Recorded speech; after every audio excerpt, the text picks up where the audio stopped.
He goes over the bar. Hello, and lady. unfortunately, it catches on his Johnson. If he's plank of the week, he's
across the UK, on DAB+, on your smart speaker, on your smart TV, and on your side.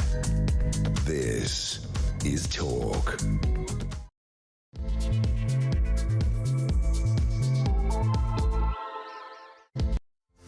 Good afternoon. Welcome back. It's a shorter week, but it's a brand new one nonetheless. It is the home of common sense. Thank you to Julia.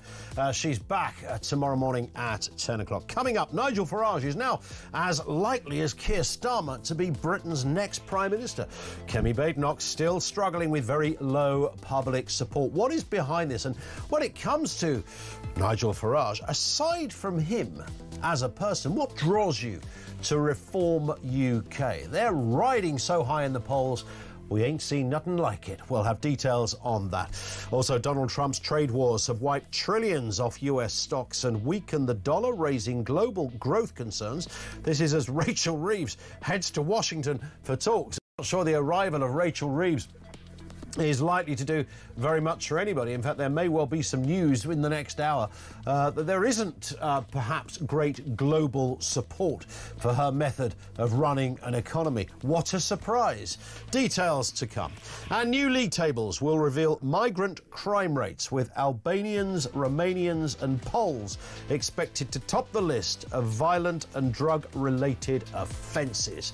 Details to come. Everything you need to know. All the breaking news right here on Talk 0344 499 1000.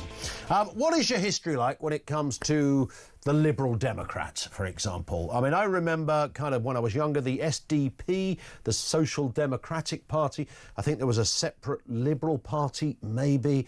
Nonetheless, back in, it was 1988. I thought it would have been much before then, that the Liberal Democrats were formed, clearly emerging of the aforementioned. And so they've been going, 47 years now. They're, is that right, 47? Yeah, I think it is. 47 years. And they've got 72 MPs. It wasn't always like that. After the previous election, they went right down, didn't they? They were in coalition for a little bit, never made it to government, but they've now got 72 and they've been there nearly half a decade. But they've got nowhere near power single-handedly. It was almost a moment of just sheer political serendipity, really, that they ended up in coalition with the Tories, because the Tories couldn't really be in coalition with anyone else. This was not due to some, enormous, incredible support, but they do have surges, the Lib Dems. They have these little moments where suddenly, and the last election was one of them, where they went from, 40-odd MPs to 72, almost doubling the amount of MPs. So 40-odd years they've been able to, or 40 years, whatever it is, been able to make this journey, but they never really seem to have gone above this ceiling. And then Reform UK come along, and now, almost out of nowhere, you've never seen this headline about the Lib Dems, by the way, and in fairness, I have no idea either what the Lib Dems might stand for, but those that support the Lib Dems stand by it. We're a democracy, we're not North Korea, good for them. However, Reform UK have just simply gone bang, straight into bullseye territory. I know, polls, schmoles and all the rest of it, you can take them or leave them. But after a while, you start to look at polls and go, there's a serious pattern emerging here. And when we saw that poll that said that the Reform UK party would secure 180 seats, 180 seats at the next election, leapfrogging both Labour and the Tories, who are projected to tie on about 165 each, you start to go, wow, it doesn't necessarily give them a majority. 180 seats. They currently have 5. 180 seats. And then juxtapose that with this headline: Nigel Farage is likely to be Britain's new Prime Minister after the next election, as Keir Starmer is, according to voters. This is the same poll that has looked at who will enter Downing Street, who will be picking the curtains for number 10 in 4 years' time. And the result seems to provide further evidence of how the right-wing party's surge in popularity is reshaping Britain's political landscape. Make no mistake, you can listen to as many half-witted left-wing commentators as you like, but anyone who ignores even if you're not going to support reform, even if you don't think reform will enter Downing Street, the idea that it isn't changing the terms and the T's and C's of the debate would be beyond stupid to not take notice of that. And you've seen how the Tories are kind of running around, sometimes headless chicken style, trying to work out which gap they've got to fill or which policy they might have to tweak. You even see it with Labour, because Labour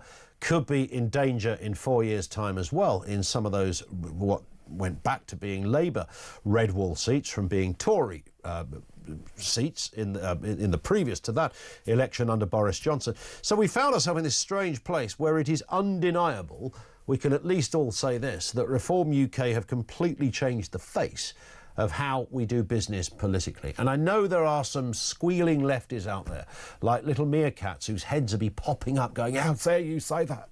This is democracy. We don't want these people around. Of course there's that view out there. That's called being in opposition or having a different view, a different opinion. How dare you have a different opinion? And those that differ from you have no right to oxygen, etc. Reform UK have changed things. But here's a question around this. I'm genuinely fascinated. You can look at immigration. I think we would all agree that it would be immigration, right, that would be the number one issue that has put Reform UK into this place. But surely it can't be the only issue. Or can it? Nigel Farage, I think perhaps, would be bigger than the immigration point. Nigel Farage, the person, the politician, now an MP. He tried a ton of times to become an MP. It wasn't working out, but he finally did it. He's now got a seat. It's a good majority that he got there as well. One of the most mesmeric, compelling speakers. Again, even if you don't agree with him, you'll sit and listen to him when he stands up in the House of Commons. He's one of those few. There's few of them every now and again. He stands up, the place goes quiet. They all want to hear what Nigel has to say. But answer me this. Apart from Nigel, what is it specifically that draws you to Reform UK? 0344 499 1000. I know we're 4 years away from an election and a lot can happen. Oh, by the way, mark my words, I'm not going to be the first to say this, certainly not the last. A lot's going to happen in 4 years. It won't always be pretty, but a lot's going to happen in the next 4 years. Aside from him, as a person, as a politician, as an operator, what draws you to Reform UK? I think to explore that is utterly fascinating, because we start to get into that territory of what makes us tick as voters. What is it that makes us tick? Is it a specific policy?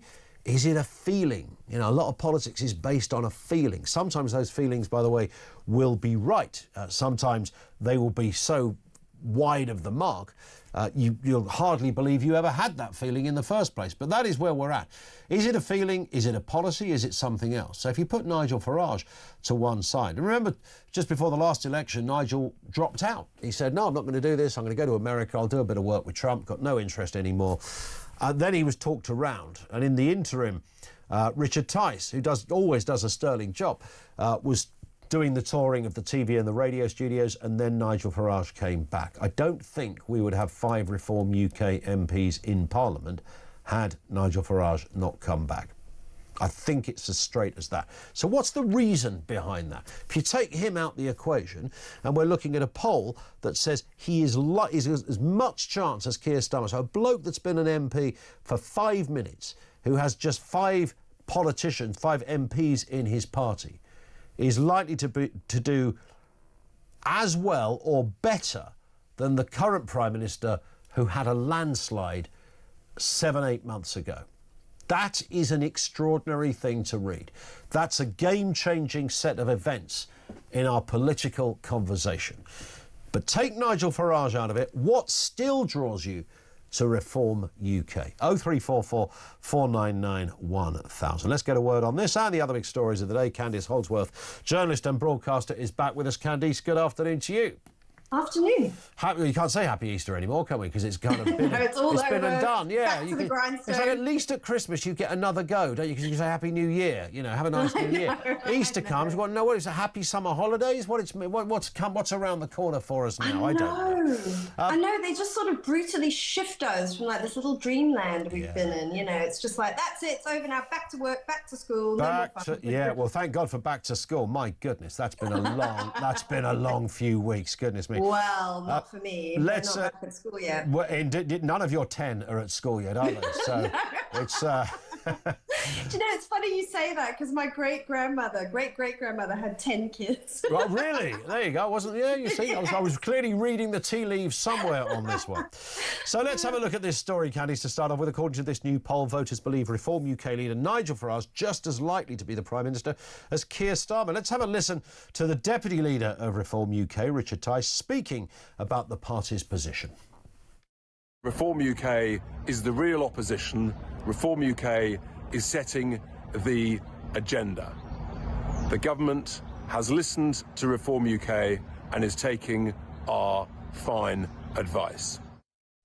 I just went, Candice, over some of the interesting aspects of this. You know, this is a game-changing conversation. There's no doubt about that. This isn't one poll. There seems to be a lot of polls that are telling very similar stories, notwithstanding the fact we're 4 years away from a general election. Incredible news, almost by the day, for Reform. But if you take Nigel Farage out of it, does the conversation change?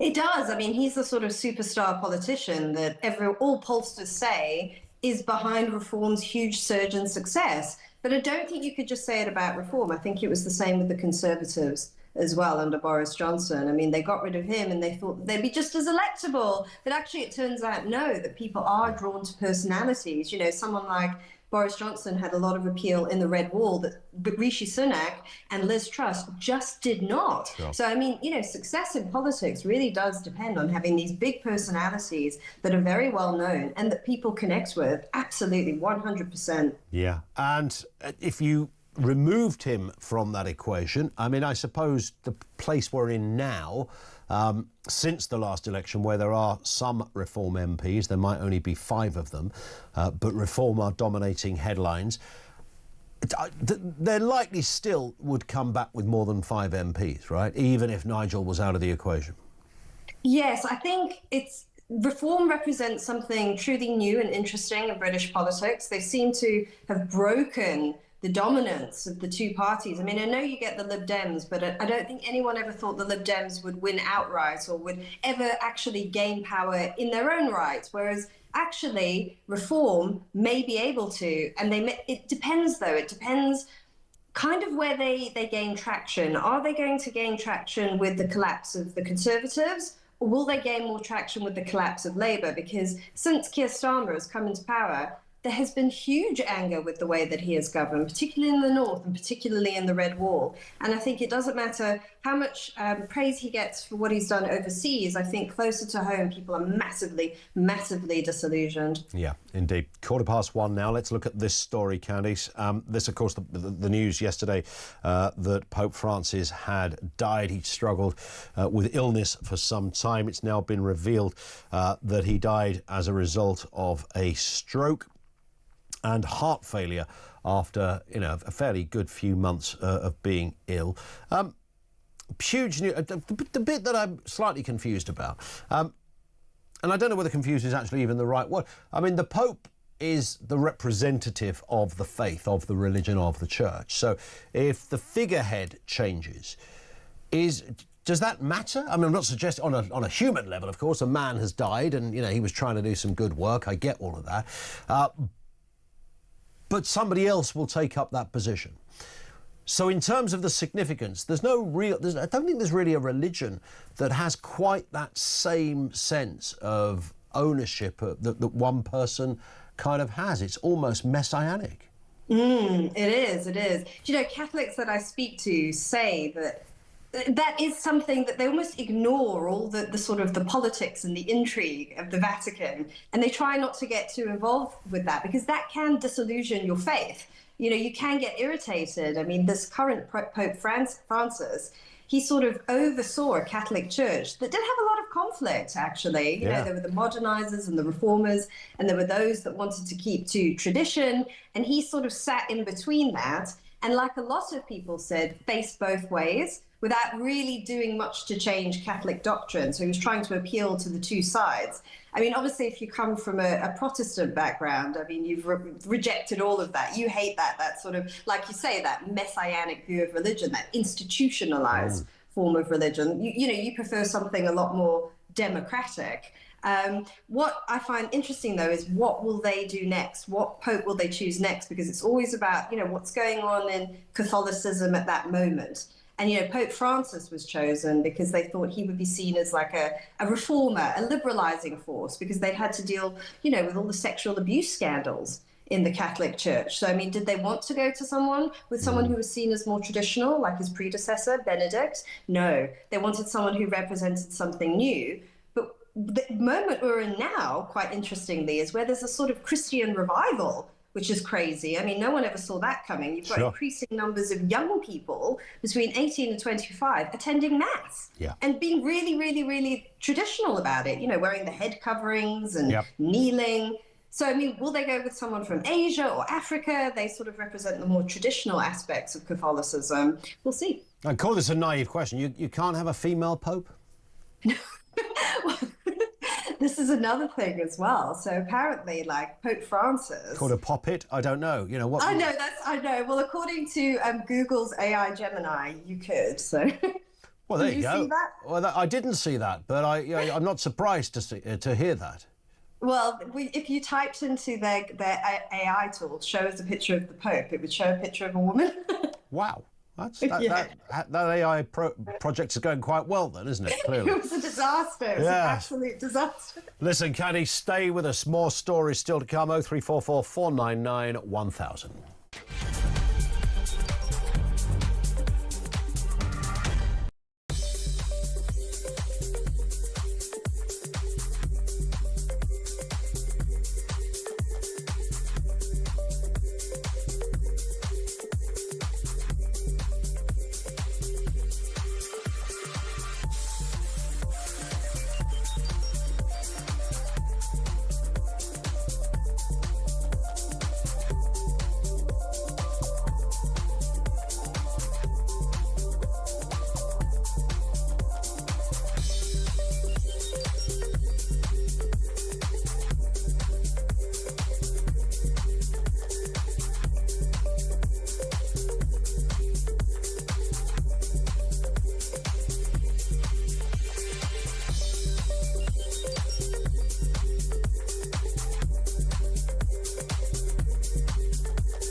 It's a bit like, you know, ambulance drivers putting fires out, isn't it? It would be the same thing.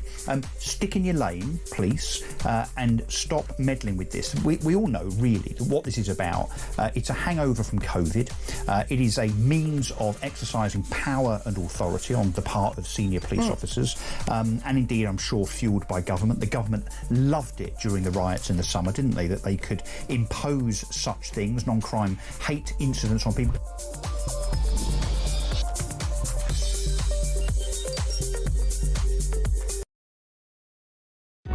Across the UK, on DAB+, on your smart speaker, on your smart TV, and on your side. This is Talk. It is Talk. This comes in from Duncan. Milton Keynes says, Ian, what draws me to Reform? They are the only party that is talking the language of the majority. It is that simple. Do you remember, Duncan is bang on, by the way. I'll come to the rest of what he said in a second, but do you remember the moment when Trump addressed him on one of the hustings back in sort of October before the American elections? He literally said to the crowd, I speak your language.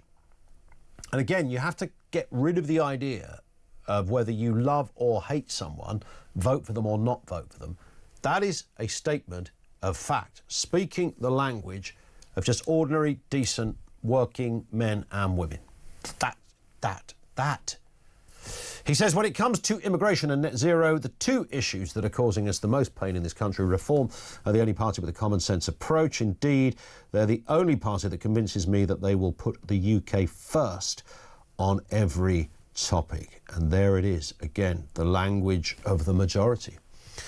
Duncan, great message. Thank you for that. You can message us on 87222. If you want to leave a voice note, by the way, that's dead simple. 0344 499 1000. It's the same number. Drop us a voice note. You can bypass the queues. We've got Candice Holdsworth with us, talking through the big stories of the day.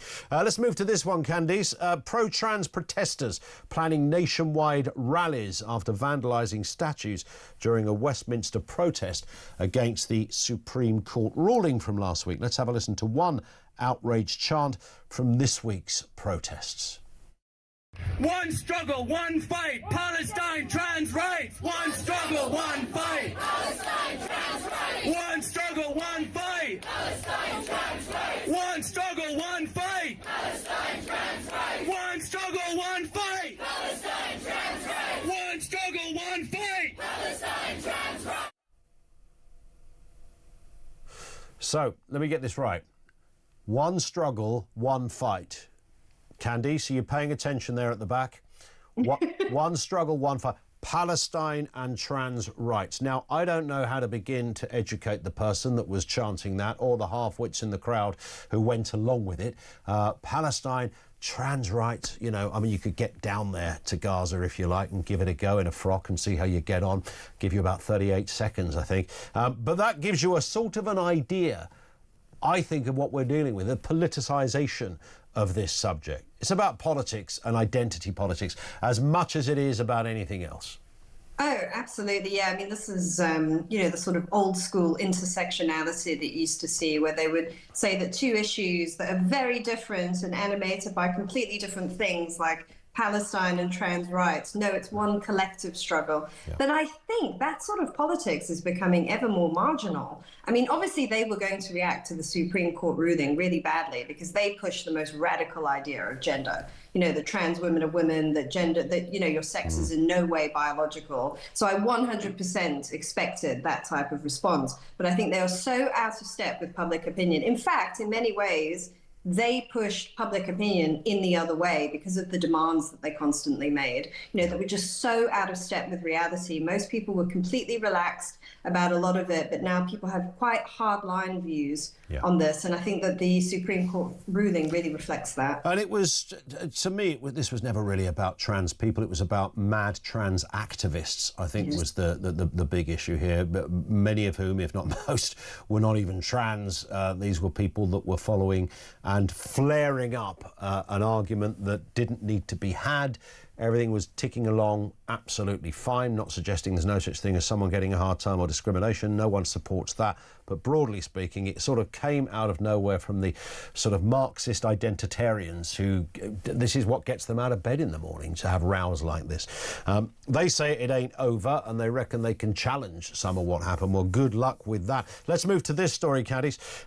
This is interesting. Kemi Badenoch has announced plans to ban police from recording non-crime hate incidents, except in cases authorised by senior officers to prevent or investigate crimes.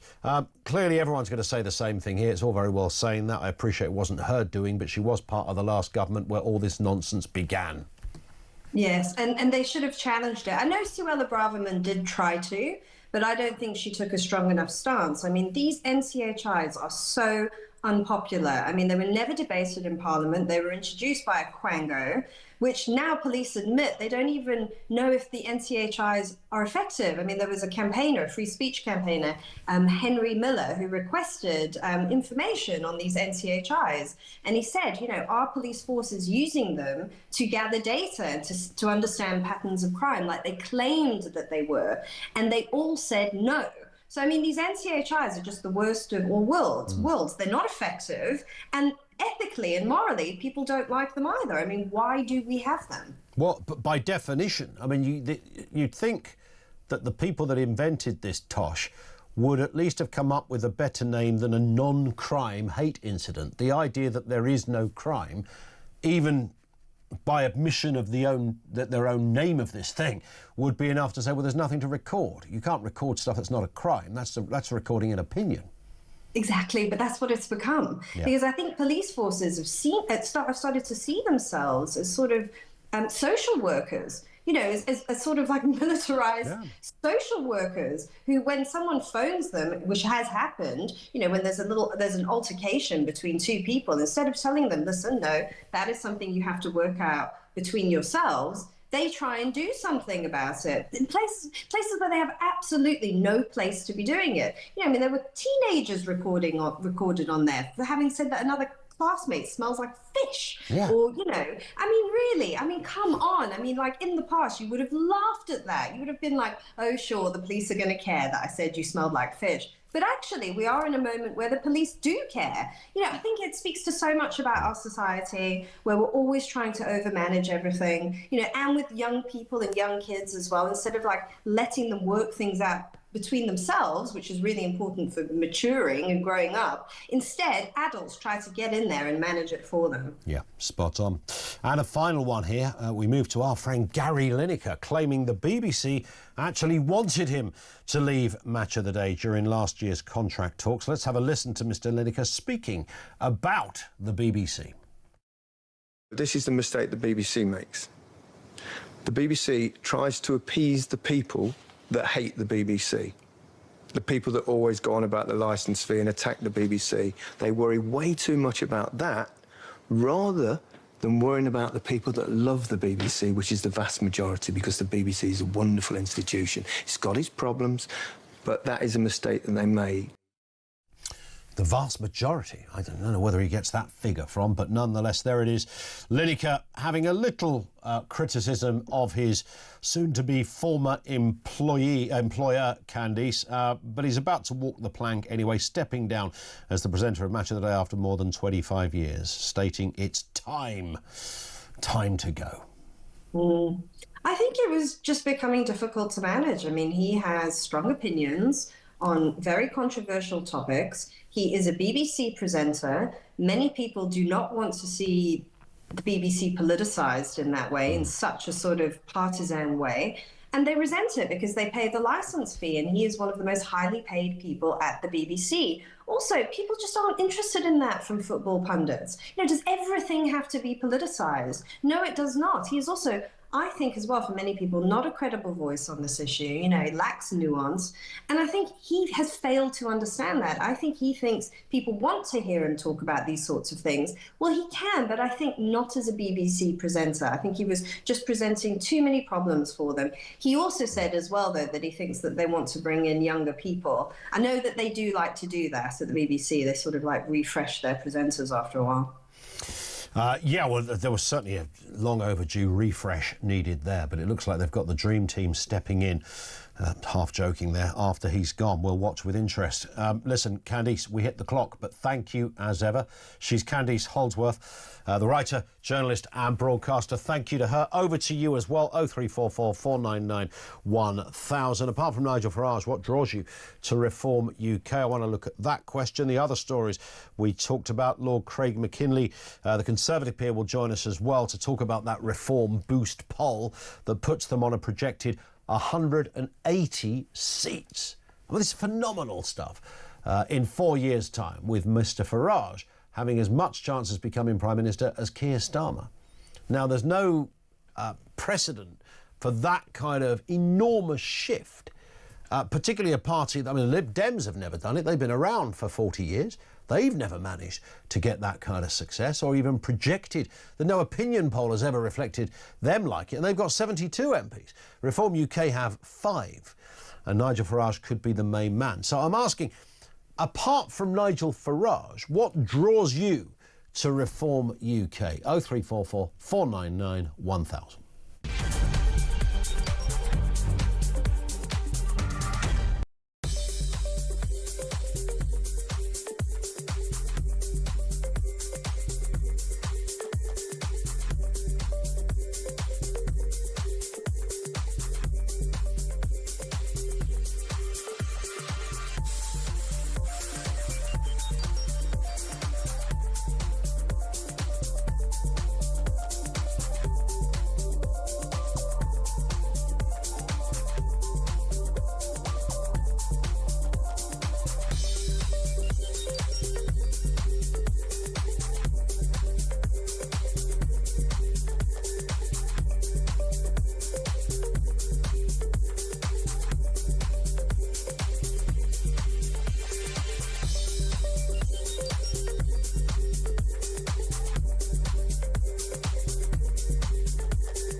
Across the UK, on DAB+, on your smart speaker, on your smart TV, and on your side.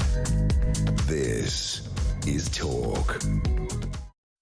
Rich in Derbyshire says, afternoon Ian, Reform's pull. People are sick and tired of the uni party, and there was one word that stands head and shoulders. If there was one word, it would be immigration, plain and simple, says Rich. I'm getting a lot of that. Thank you, Rich, for that. A lot of similar comment about the phrase uni party is being used a lot. Dean in Oxford regards Reform and why it's simple. You can't blame them for anything. Simple as ABC. That's a really good point as well. It might sound like an obvious one, but they can't, but they haven't got a backstory in governing. And while some say, well, that's surely a challenge for them. That makes their life difficult, right? I mean, they've got no experience. But they've also made no errors because they haven't got that backstory. And there's an attraction in that, starting from scratch. Not going with convention, what you've always known, what has always been there. So this new poll reveals that Nigel Farage has matched Keir Starmer's odds of becoming the next Prime Minister, sharing the votes at a whopping 13%, with Nigel Farage party Reform constantly polling above 20% this year. Are they really becoming the true party of opposition? Let's speak to Conservative peer Lord Craig McKinley. Craig, good afternoon to you, sir. Hello there, Ian. Nice to have you with us as ever. Look, I mean, you've been in politics a long time. You know what these, we often see patterns come and go. There's no doubt about it that this is fairly game-changing time, isn't it? Because this is a party that didn't exist half an hour ago and only has 5 MPs, and now they're predicted to get 180 MPs, and their leader's going to be Prime Minister. Yeah, well, I mean, polls come and go, of course. I mean, the reason, I think you put your finger on it, actually, or one of your viewers did, in that they're deemed to be sort of clean skin on this. They haven't got a backstory. People are generally a bit brassed off with the traditional parties. They're certainly brassed off with the Labour Party at the moment, with all those sort of promises they came in on, and none of those are being realised. It's actually, I can't even swear on this much as I'd like to, but it's not much of a show, is it? Let's be honest. And I have to say, much of what my party did in power in terms of immigration, very, very poor. Obviously, the COVID period, whoever was in the saddle during COVID is not going to come out of that easily. And well, because of the high cost and the high tax and everything else. So people are saying, don't like this lot. We've tried the other lot. Let's try a different brand. So I think that, in a very, very small nutshell, is why Reform are getting a bit of play at the moment. But be careful what you wish for a little. And it could be on May the 1st that Reform do well in local elections, and then people will be able to see very, very clearly what they're like running something. Because at the moment they've just been very good at iterating what is wrong with the country. That's easy. I can do that on a back of a fag packet as much as anybody else. Don't like the level of immigration, don't like the level of tax, don't like what public services are doing, they're pretty poor, let's try something new. What we have got is a list of what's wrong from Reform, but not much of a list about what they will practically do to put it right. Now that is the big gulf between just being annoyed about things and actually being in government. But let me give you this advice, and my experience and relationship with Nigel goes back over 30 years. Yeah. He beat him in the 2015 general election in South Thanet. Indeed. Now, his party then did actually take the local council, Thanet District Council. And within a couple of years, it was seen to be a totally shambolic council, and they were thrown out, and they didn't come anywhere at all ever since. And including at the 2017 general election, so just 2 years afterwards, their candidate, local guy, nice chap, stood for UKIP those days and came nowhere. So these things come and go, but try them out in local government and you might actually see that they're actually not very good at doing the things that they say they might do. But it's one of those things. People are annoyed. I get that. They're looking for something new. Do you know what? You've just reminded me, Craig, of that long old night down there at the Count in 2015. It went on forever, didn't it? I'm glad I didn't get out of bed till 4 o'clock in the morning and to go to it. I'm glad I wasn't up all night. Oh, my God. Well, I was up all night, and thank goodness for Al Murray, of course, the pub landlord, who was also standing in the seat that night as well, because he made it vaguely entertaining for journalists like me that were just hanging around, and then finally the Count came and you took the seat, of course.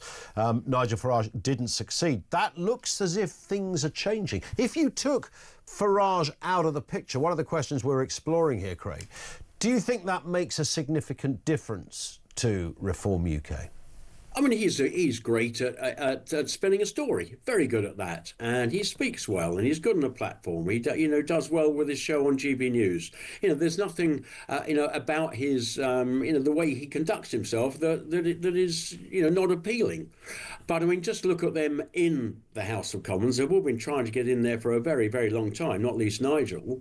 And within just a few months, you've got this big schism between him and Rupert Lowe. I don't know what the truth, where that will settle about it all. You've got writs kicking around, threats of litigation, and all of that going on. I mean, rats in a sack having a fight. There's only 5 of them, for heaven's sake. We used to say that the Conservative Party was good at having an internal row, but there was at least a few hundred of us to have a row. I mean, there's only 5 of them. For heaven's sake, you should be all delighted they're there and working together as a team. But far from me to give them advice as to how to run a new group in Parliament. But what do you say, Craig? Craig, to this. Well, does it?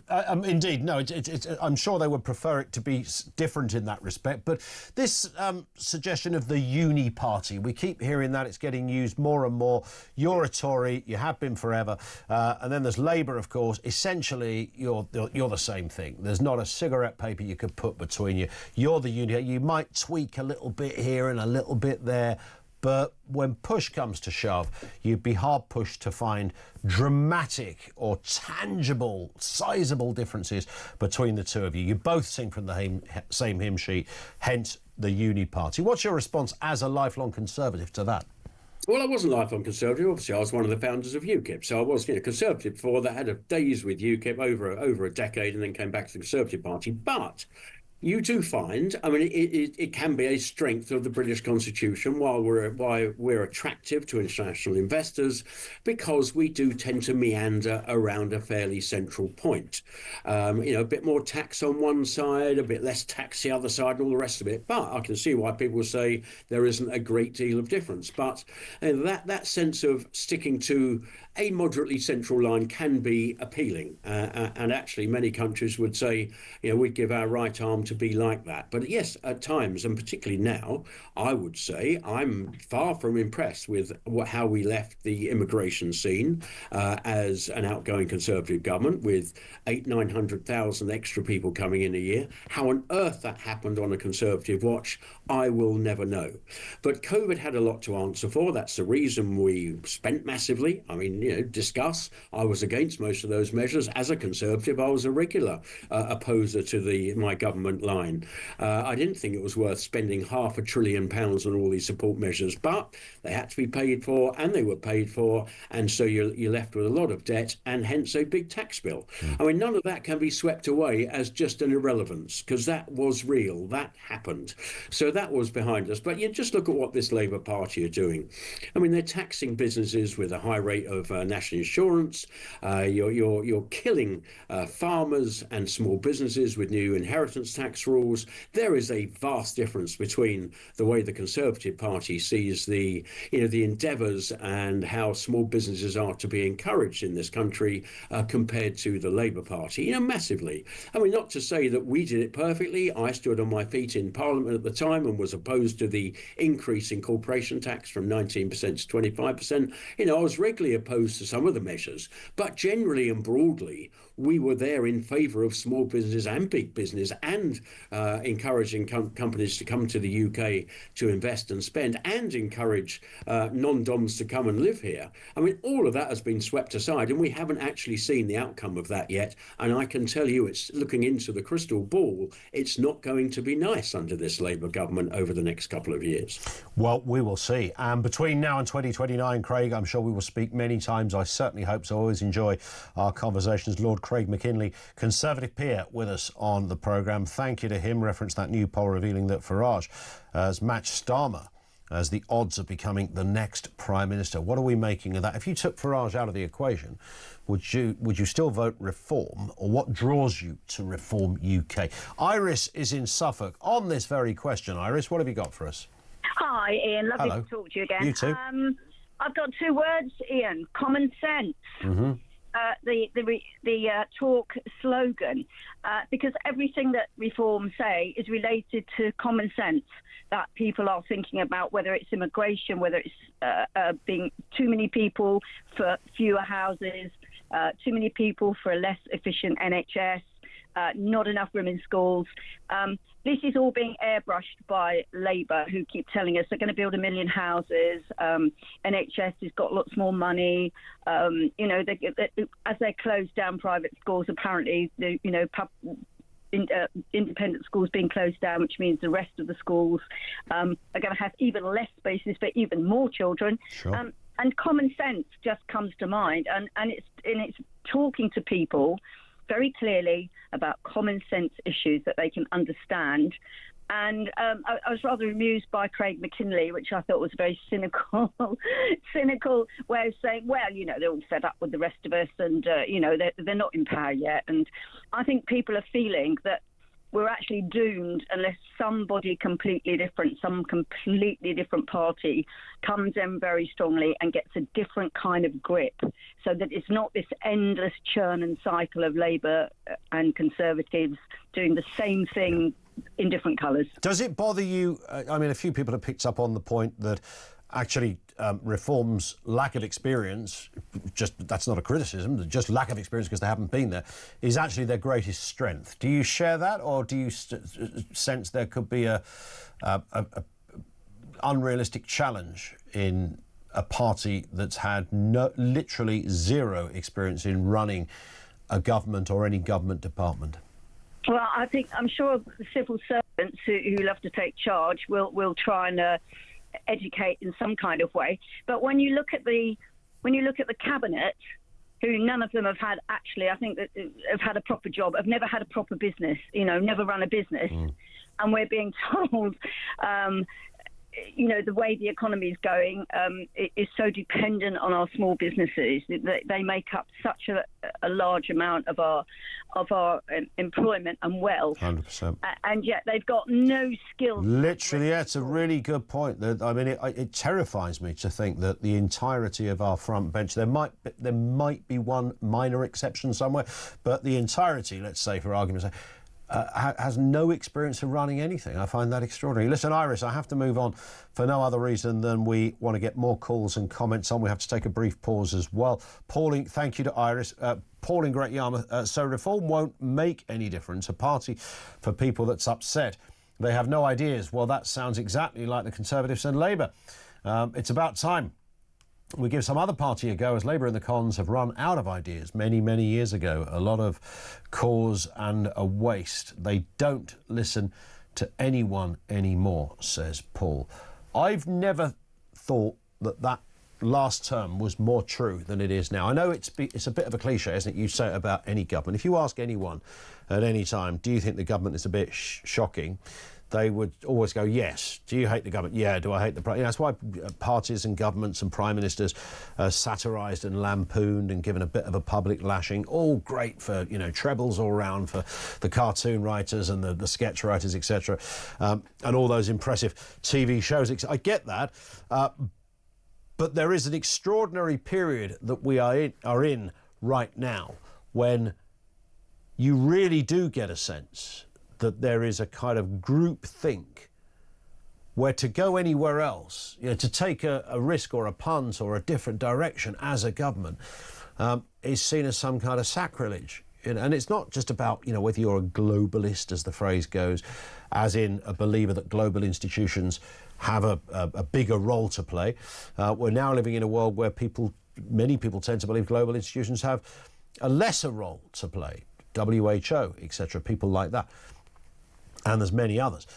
So, yeah, the idea that we shouldn't entertain a party that thinks a little outside the box and has a different way of doing things, I mean, that has to be taken really seriously, because we've moaned forever about the sort of conventional, bloody-minded, groupthink way that our two main parties have functioned and conducted themselves. And then another party comes along, and again, they might be hopeless. We don't know. They haven't been in yet. But you can see the attraction. I think that is probably a huge part of it. More thoughts on that. Apart from Nigel Farage, what draws you to Reform UK? 0344 499 1000.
obviously not going to be sustainable. He's going to be asked it until he answers it. Yeah. And at the moment, he's still, I think, officially on holiday. But there's not going to be any escaping having to make a statement one way or the other.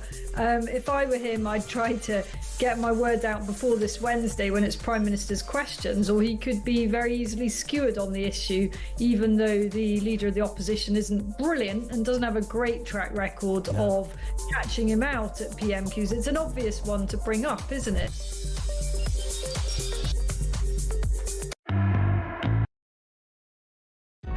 Across the UK, on DAB+, on your smart speaker, on your smart TV, and on your side.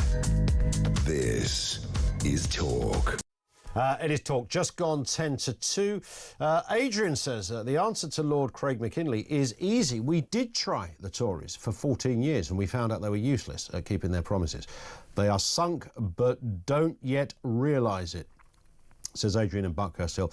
I did hear somebody making a curious defence of the Tories recently, which sort of only half works. So for 5 of those years, 5 of those 14, they were in coalition. So cancel that. That takes it down to 9 years. And for about 4 of those 9 years, we were in COVID and then lockdown and then the legacy of. So that takes it down to another 5 years. And within that 5 years, we had Brexit, which dominated everything. So we never had, I know this is like a weak excuse, when it comes to how we vote as a nation in our general elections. But that's how it's been. And even Rishi Sunak, you know, gave it a go. He gave it a go. He tried to do something, but it was never quite... You never felt that Rishi Sunak kind of was sort of there with a genuine sort of ideologically driven agenda that he kind of knew, right, this is what's got to happen. And he didn't connect, did he? He didn't connect. Boris Johnson did connect. Liz Truss didn't really connect. Some say that her economics actually were far more accurate than people realise, and she wouldn't have stuffed the economy as much as Rachel Reeves is stuffing the economy. She's on her way to, or in Washington at the moment. I don't know what she's going to tell the people in America. We might get some response on that soon. Reform UK, their real test will be the general election in 2029, and this poll suggests that their leader, Nigel Farage, could do as well as Keir Starmer, for goodness sake. Now, they've only been there for a very short period of time, only have a handful of MPs. You could fit their MPs in the back of a black cab. Liberal Democrats, 1988 they started. Never, ever have they experienced a response, even in the polls, like the one that Reform are getting. You could argue don't really know what they stand for. They also haven't connected with people in the conventional way. 0344 499 1000. Tony is in Hertfordshire. On this question, Tony, what are you thinking? Good afternoon. Well, you were close to the nail on the head there, Ian, because when you said that they're not close to understanding, they don't have a clue. Not only do they not have a clue about the working classes, they don't want to understand the working classes. Reform has got out there amongst it. It doesn't matter. We're well aware Reform has got some wealthy people in it, but they've still got themselves out there and mixed themselves amongst the working classes, and they've listened. They know why we're angry. They know why we're frustrated. And we sit there and we see ourselves get sold out when it came to the EU referendum, and David Cameron jumped ship with all the other rat-thinking shit, instead of leading, which is what he should have done and delivered what the people asked for. Then we got sold out on COVID and lied to. Right, while everybody, they had knees up and jolly up, that was both parties. So we look and we think, we've got 2 parties and we don't trust either of them. We've got Reform out there actually getting to know the working classes and understanding what it is we are angry about without labelling us racist, xenophobe, fascist, bigot, Nazi, and every nasty name that gets thrown at us because we have certain issues we want addressed. And I think that's where Reform have managed, and they've had the bonus of whether people like it or not. As much as I'm not a huge fan of the internet, I think it can be a dangerous place. When UKIP started, I lived in Lincolnshire, and I remember UKIP getting big in Lincolnshire before the South had even heard of them. And that was because of the very specific immigration issues around Lincolnshire, of course. Yeah, Boston became. I mean, we had a huge influx of Romanian, Polish, and Lithuanian. And at one point, Boston, little old Boston, was at one point the murder capital of the UK. Wow. You can look that up and you'll find that. And Boston that I knew growing up as a kid, we used to go to the counter markets. We used to have the counter markets there, and the trade markets would be there. And it was an absolutely bustling place to go. Sure. Skegness for the weekend with the kids. Yeah. It was literally, it was so busy that we had it in a way where you walk down one side and back up the other because there were so many people. We had, as kids, we had great holidays in Skegness. They were fantastic. Or certainly, you know, we'd have holidays in Cleethorpes and then go to Skegness on those kind of, you know, like you do, a bit of a day trip out. I hear it, and there is a change in our kind of landscape in all sorts of areas, culturally and otherwise. And some people are looking for an antidote to that. Listen, I've got to move. Iris, thank you very much indeed. Tony, thank you very much indeed for that. This will be Simon in Derby. How you doing, Simon? Ian, how are you? Very good, thanks. What are your thoughts on this one? Yeah, I was saying to your researcher, I think the situation, for personally speaking, is is actually getting people to vote, because the vote turnout was so low at the last election. That's true. My question to everybody would be, what reason do you have to vote for me? What is it you're telling me? Do you think that favours, Simon, just sorry to interject, do you think that the fact that it was low, let's assume that next time 20% more people come out, because it was in the low 60s, I think, wasn't it, this time, or the last time? 20%, are they likely to be Conservatives and Labour supporters, or will they be these newfound Reform supporters? I think the question is to everybody, because to get people confident about voting for any party, that we need as a country to make our politicians accountable for what they say and what they do, and we don't currently do that. Labour, particularly, it's like happy days. We know how much. Let's shake the money tree and let's see how much we can spend. None of this was on their manifestos, from what I know of. Not that I'm a Labour voter, but I think Mr. Farage can get in. But I hear noises that he's rowing back on illegals. Not a good sign. But people need to write down on the manifesto what it is they're going to do. Yeah. Make a contract with the public to say, well, not millions of things, but everything that we put on the manifesto, we will do, and we'll complete it. And they'll get the vote. They'll get my vote. They'll get one chance. But if they actually commit to the public and make the manifesto binding and they're accountable, like Ed Miliband, would he be doing what he was doing if he was accountable for getting rid of 1%? I don't think so. No. I'd slam him I'd put them in prison if they don't do what they say they're going to do. You go to jail. I like that idea, that we should have sort of show trials as well, of MPs who dramatically break their promises. Simon, I've got to move because the news is upon us. You make a great point, though, in terms of promises, and you're right. There have been some areas where a lot of people have looked at reform and gone, well, you know, they're not quite as robust on immigration as Rupert Lowe, for example, had a very different view of what you do with people who are here, quote, his quote, illegally. How you deal with that, Mr. Farage, was, well, you just couldn't do that with all of those people. And that, I think, for many will be a game changer. We're 4 years away from a general election. That poll suggests that right across the nation, appetites are changing. Mr. Farage has as good a chance as Keir Starmer as becoming the next Prime Minister, and Reform could get 180 seats. Wow. 0344 499 1000. Our lines are open. More comment coming from you on the other side of the news.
the UK.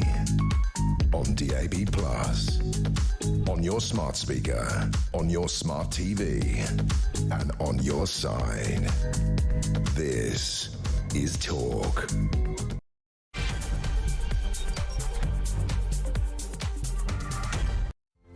And good afternoon, welcome back. Coming up on 3 minutes after 2 o'clock, it is the home of Common Sense. Coming up, Nigel Farage is now as likely as Keir Starmer to be Britain's next Prime Minister, according to a very significant poll. Kemi Badenoch, however, struggles with still low public support. What are you making of all of this? The extraordinary turnaround of a party that has just 5 MPs, apart from Nigel Farage. What draws people to Reform UK? We'll have more on that too. Great comments coming in. Also this afternoon, pro-trans protesters plan nationwide rallies after statues in Westminster were vandalised. Yvette Cooper condemned the disgraceful acts as Scotland Yard launched an investigation. I don't know how many people got arrested, though, for having quite blatant and overt signs suggesting that some people should be killed as a result of their opinion, particularly controversial opinions, like, for example, a woman is a woman. Yeah, that. And also league tables will reveal migrant crime rates, with Albanians, Romanians and Poles expected to dominate for violent and drug-related offences. More on that on the way. 0344 499 1000.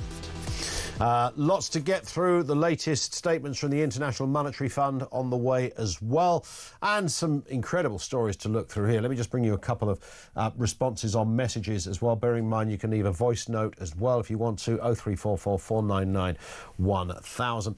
Ian in Somerset, when they suggest Reform UK don't have any experience, just remind them that Labour had 14 years in opposition and were still unprepared for anything and are still failing 10 months on. Loads of useless people seem to become MPs these days.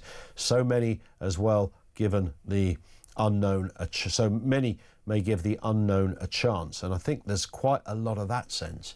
But that did happen to Starmer, didn't it, a little bit, after 14 years of the Tories being in, despite the fact that those with sharp enough eyes and astute enough to just look at the lay of the land decided that Starmer was the man. And he came back with a landslide. No, the share of the vote was nothing astronomical, but he got a landslide. Sue says, I think Reform represent the old British societal values and patriotism, which both Labour and the Tories have abandoned in favour of multiculturalism, says Sue. Thank you for that. More from you, 0344 499 1000. Let's get a word on those big political stories of the day. Political correspondent and journalist Alicia Fitzgerald is back with us. Alicia, good afternoon to you. Afternoon, Ian. Nice to have you with us. Now, we've seen these polls of Farage and Reform. We've seen a few of them now, quite a lot, over the last sort of 6 or 7 months. Yes, we can say polls schmoles, you know, they don't always get it right. And, you know, we've seen some spectacular howlers in the past when it comes to predictions. But there is a pattern here. There's no doubt there is, nationally speaking, a pattern. What looks like to be, if nothing else, a huge increase in success for Reform UK. Yeah, absolutely. I mean, this poll in particular is really interesting because 13% of the public said that the Reform leader Nigel Farage is likely to be the next Prime Minister, and that's the same amount as the people who said Keir Starmer is as likely to be the next Prime Minister. So definitely, as you say, a massive growth for Reform in a really short period of time.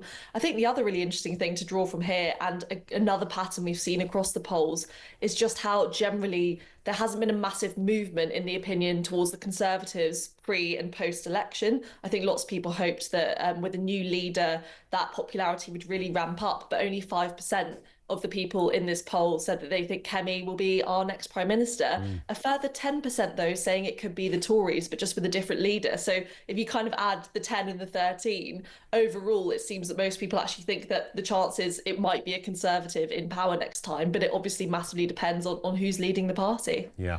You've been covering politics for a long time. I think you were there when Harold Wilson was elected, weren't you? It was a big old day. Yeah. Remember seeing you there with the microphone at Downing Street. But But things change, and we know that. And I was just looking back at I picked the Lib Dems in my head this morning. I was thinking, right, OK, here's what you'd call the third party, or they've always been referred to as that. They've had a bit of a wobbly time post-2015, but they were in coalition. But it was only 1998 that they began, 1988 that they began business as a political party. So they've not been there forever either, but they have had, sort of 4 decades at it.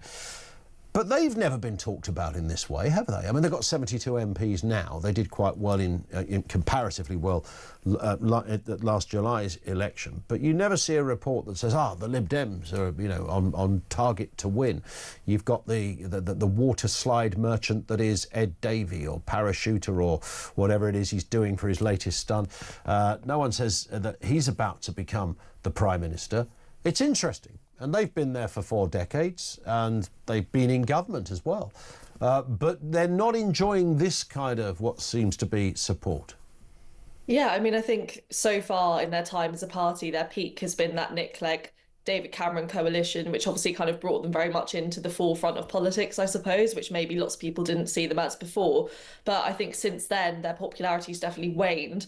Obviously, at the last election, they massively picked up a lot of votes and a lot of seats compared to the last parliament. But even so, yeah, you're totally right in saying no one's really suggesting that Ed Davey might be the next Prime Minister. And I think that's mainly due to a kind of global movement, maybe towards the right, looking for a strong, capable right-wing leader that maybe people don't think we've had within the Conservative Party. So I think that's probably part of a global attitude shift more than something specific that Ed Davey's done, I'd say. Yeah. Also in your time in politics, Alicia, again, I can't be the only one that spotted this. People you meet that sit on boards like these quangos, and sometimes they're already like in the House of Lords somewhere, but you become aware that, Lady Smithers or Lord Fauntleroy Beaujolais, they sit there on a board of this steel company, they sit there on a board of a charity, they sit there on a board of this, and you think, what do you do? But firstly, you must never see Coronation Street because you're always out at functions if you do that kind of stuff. But some of these boards, of course, these quangos pay money. One quango boss on 9 boards, raking in 145,000 a year. This is Martin Spencer. He held 9 positions on government quangos between 22 and 23.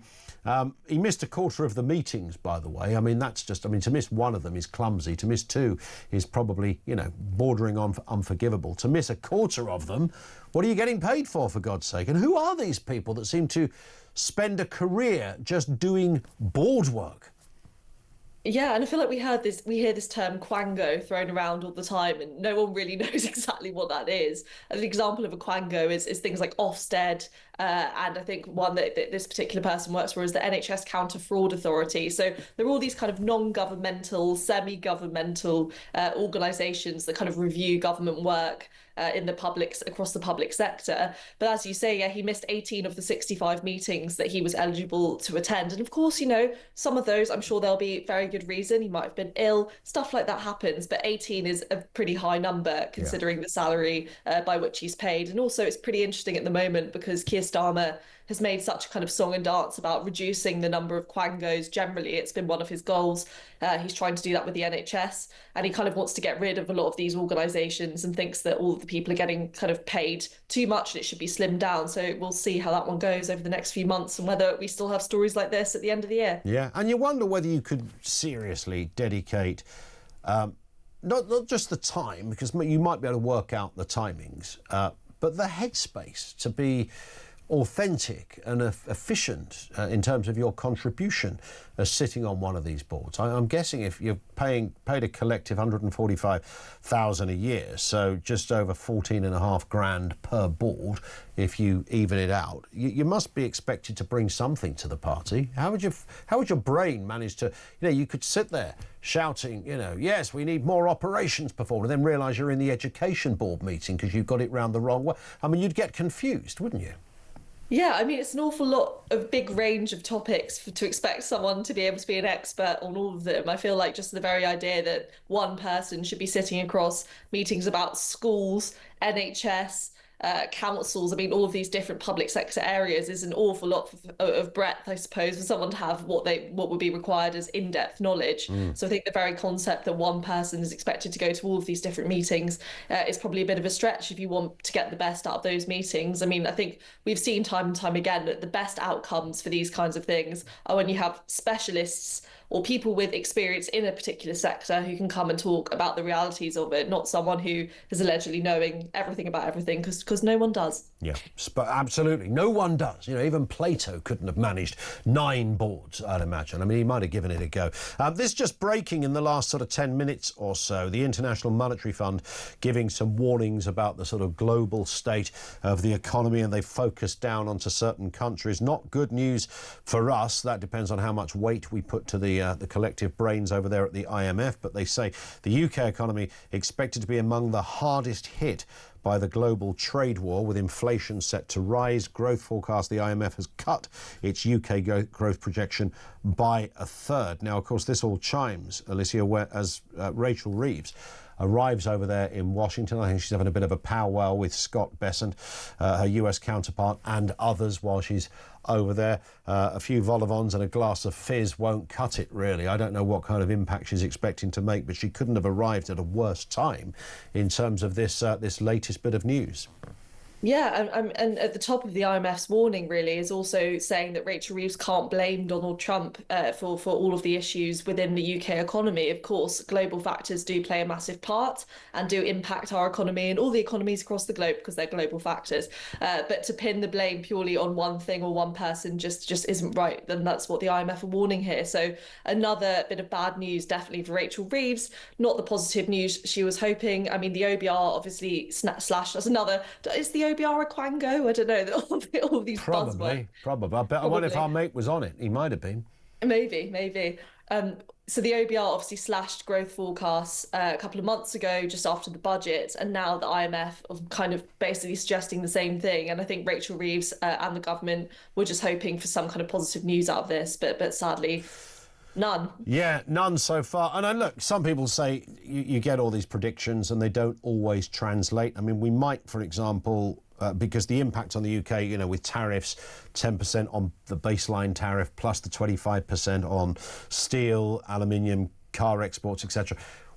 If we get a trade deal with America, I mean, some of that might disappear. So that would one would assume, significantly change that headline. Yeah, absolutely. All of this is really variable. And as it is just a prediction. It's nothing more. It's not set in stone. It's just basically some experts saying that based on past events, based on current situations, this is what it looks like it might be. But especially with the things that happen in the US, we know that Donald Trump can change his mind really quickly. We've seen that time and time again. So it's really hard to base any kind of prediction on something or a policy created in the US, because you know that literally overnight something can go in a totally different direction to what you thought it was going to be the day before. So all of this is totally up for change.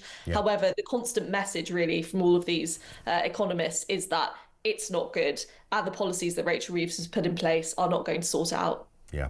I've just been told, by the way, the OBR apparently isn't a quango, it's part of the Treasury. There you go. So we've been corrected, Alicia. I'm very sorry. Well, regardless of who they are or what their status is, they certainly don't always get it right either. So we'll watch with interest. And this one, the climate advisor who's racked up 40,000 air miles while backing tax on frequent flyers. This is Nigel Topping, known to his friends as Aeronautical Nige, as I just invented that, by the way, a government climate advisor who accumulated 40,000 air miles in a year to attend lots of those environmental conferences. That far exceeds the average Britain's air travel emissions. They always say, and I heard a fella interviewed this morning on this very point, they always say, well, you know, you have to do this to solve the problem, but you've got to press the flesh and meet people. I mean, have they never heard of Zoom or, you know, Teams or something?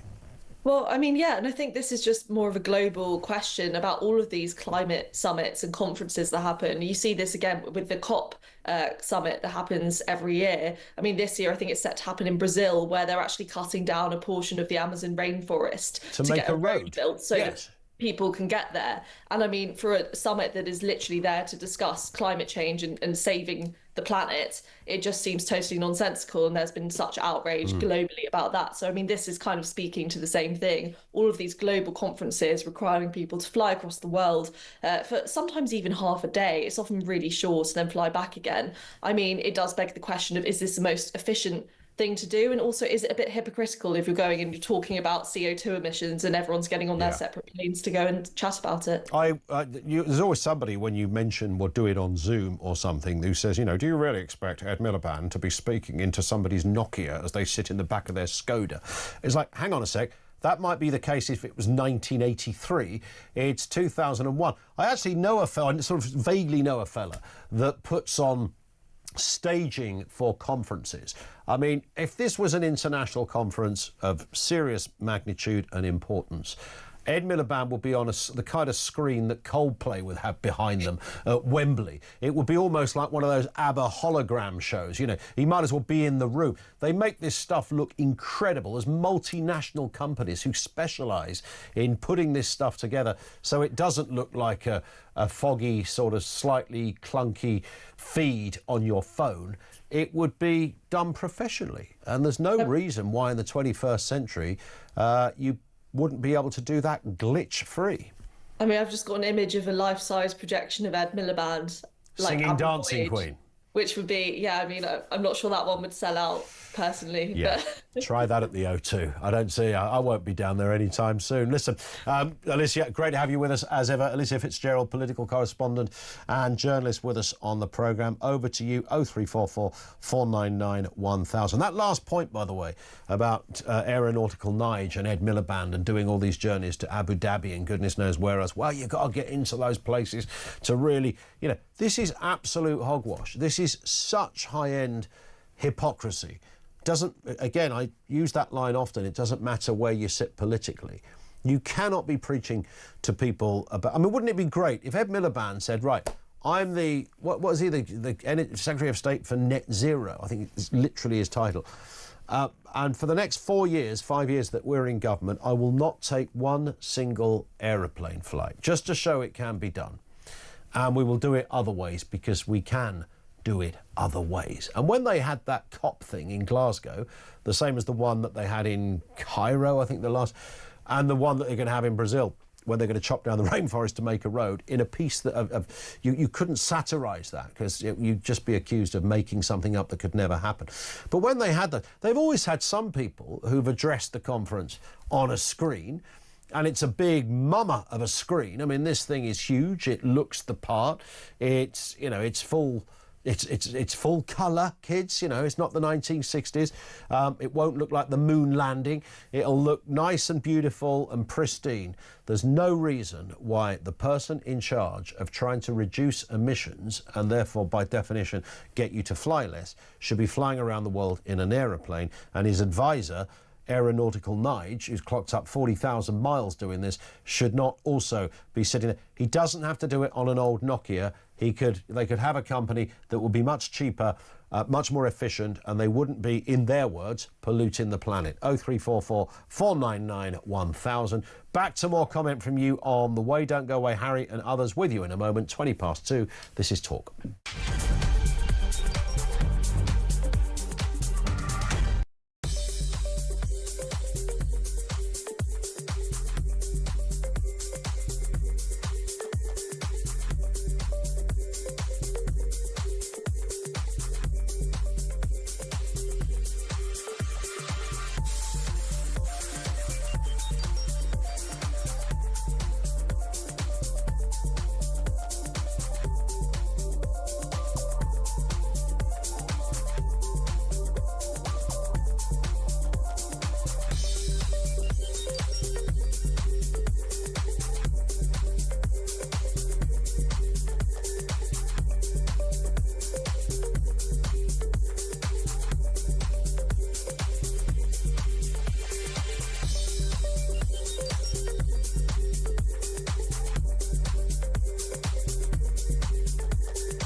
obviously not going to be sustainable. He's going to be asked it until he answers it. Yeah. And at the moment, he's still, I think, officially on holiday.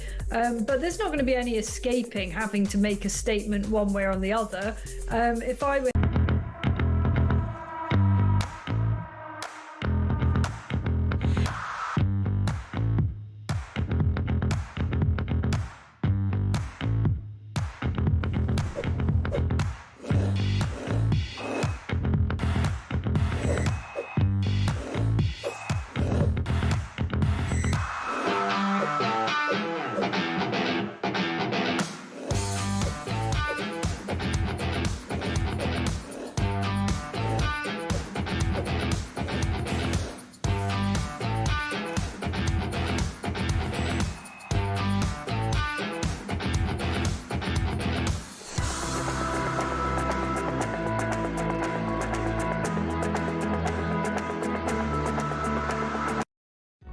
across the UK, on DAB+, on your smart speaker, on your smart TV, and on your side. This is Talk. This from Andy in Southampton. The one big difference between Reform and the Lib Lab Con is simply Reform are a national focus party. The Lib Lab Cons are all more concerned about everyone else first, this country last. It's a common view. Debbie says, Nigel Farage puts me off Reform. I much prefer when Ben and Rupert were in, but they are only common sense party who don't seem to be in it for self-gain. Isn't every politician in it for self-gain? This is reference to this national poll that looks at the extraordinary result that could happen. This is 2029, the next general election. What could happen? 180 seats for Reform, and Nigel Farage got as good a chance as Keir Starmer as becoming an MP. And that you might go, well, why wouldn't he? It's Keir Starmer. Well, Keir Starmer's got a landslide and hundreds of MPs, and Nigel Farage has 5 of them. So look at the significance of that. And this one from Sean, it says, Ian, I'm a Reform UK member, and in answer to your question, for me, it is the grafting, working person draw of Nigel Farage and the party. They seemingly understand our frustrations and want to get it fixed. They have the hard-working UK citizens' backs and support the people who actually need it. Veterans, the elderly, etc. Yeah, you're right on it here, Sean, no doubt. You don't get that from the Uni Party, who sit in ivory towers getting their backs scratched by union reps and influential community leaders. It's that sense, and I think what we all cry out for, I'm not telling you anything you didn't already know here, but, Donald Trump's kind of common sense approach is that, some of the moronic stuff that goes on, hate crime incidents and the craziness of the transgender activists and the like, it's all of that. You just want a politician to go, this is just bloody nonsense. Get rid of it. Get rid of it. We don't want this kind of caper. We want to run the country efficiently. Let's not muck around with God knows what identity politics and whatever else you want to throw in. It's nonsense. Harry is in Portsmouth. How are you doing, Harry? Oh, fine, thank you, Ian. I was just listening to some seagulls earlier on. Oh, nice. But, how are they? You're talking about that. You need a quango for this guy, Nigel, is it? There's the old-fashioned aviation term, an aeronaut, a bit like an astronaut, but just flies in the air. Yes. And I think he should be entitled Aeronautical Nige. Aeronautical Nige, yeah. I think that's a fair one, isn't it?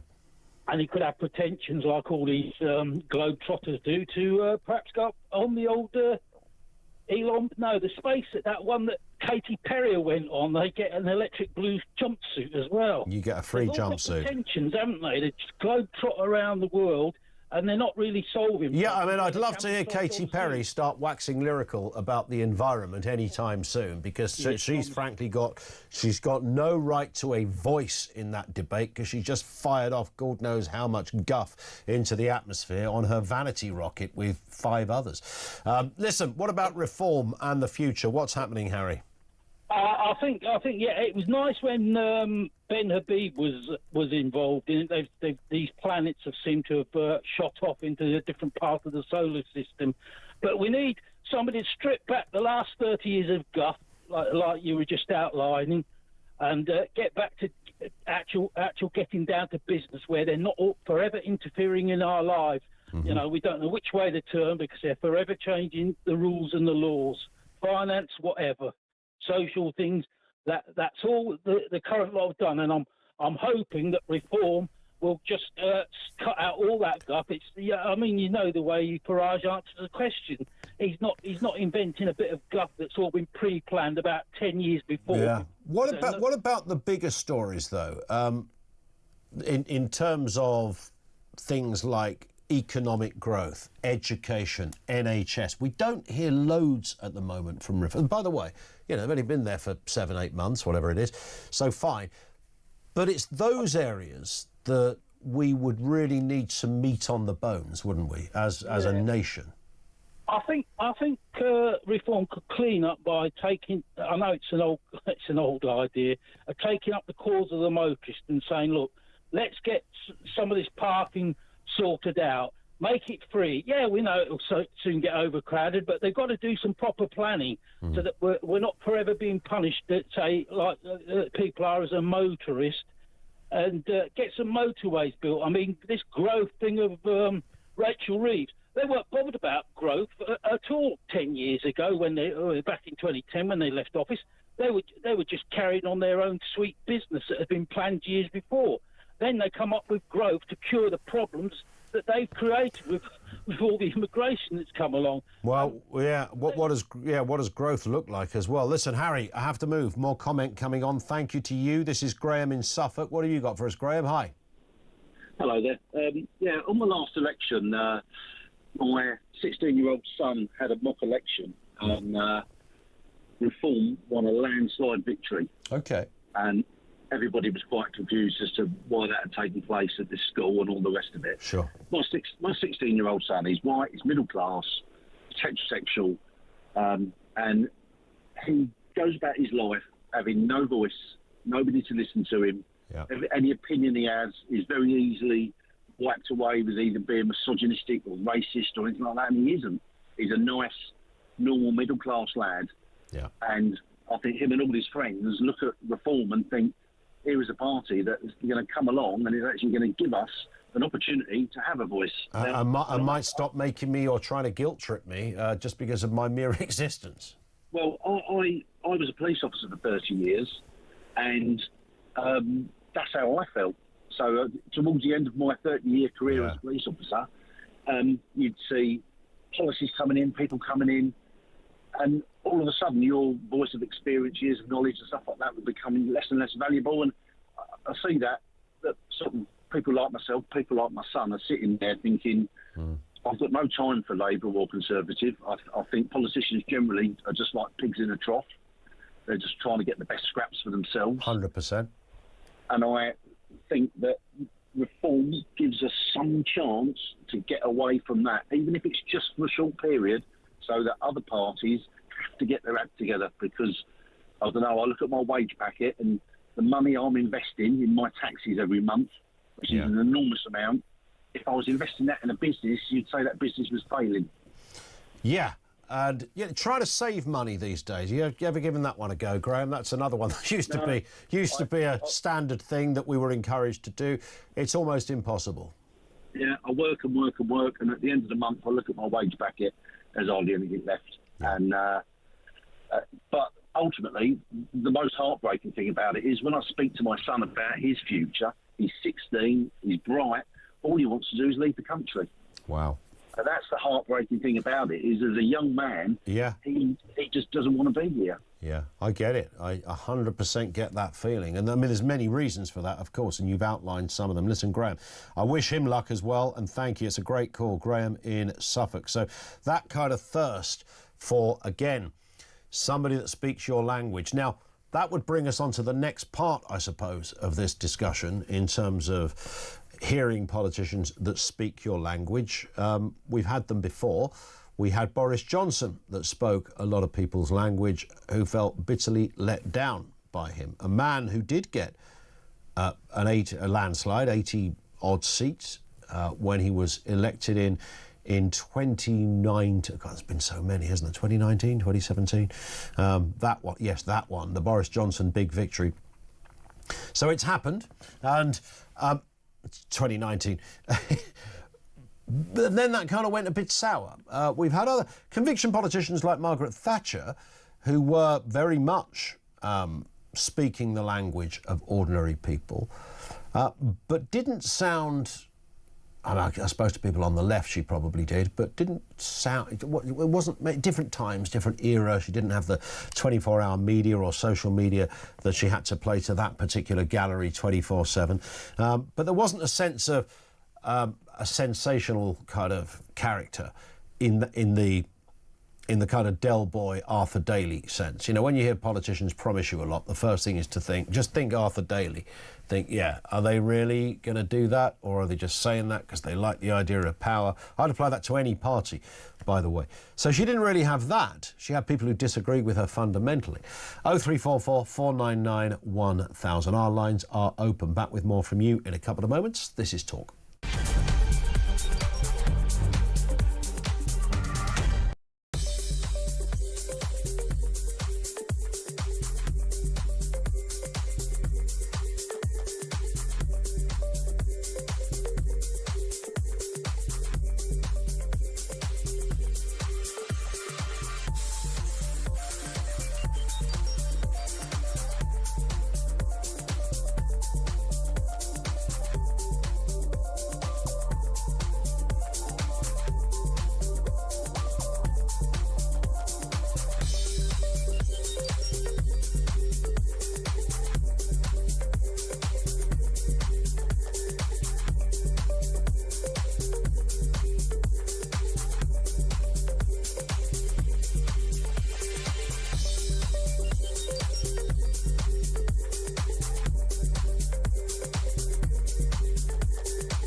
Across the UK, on DAB+, on your smart speaker, on your smart TV, and on your side.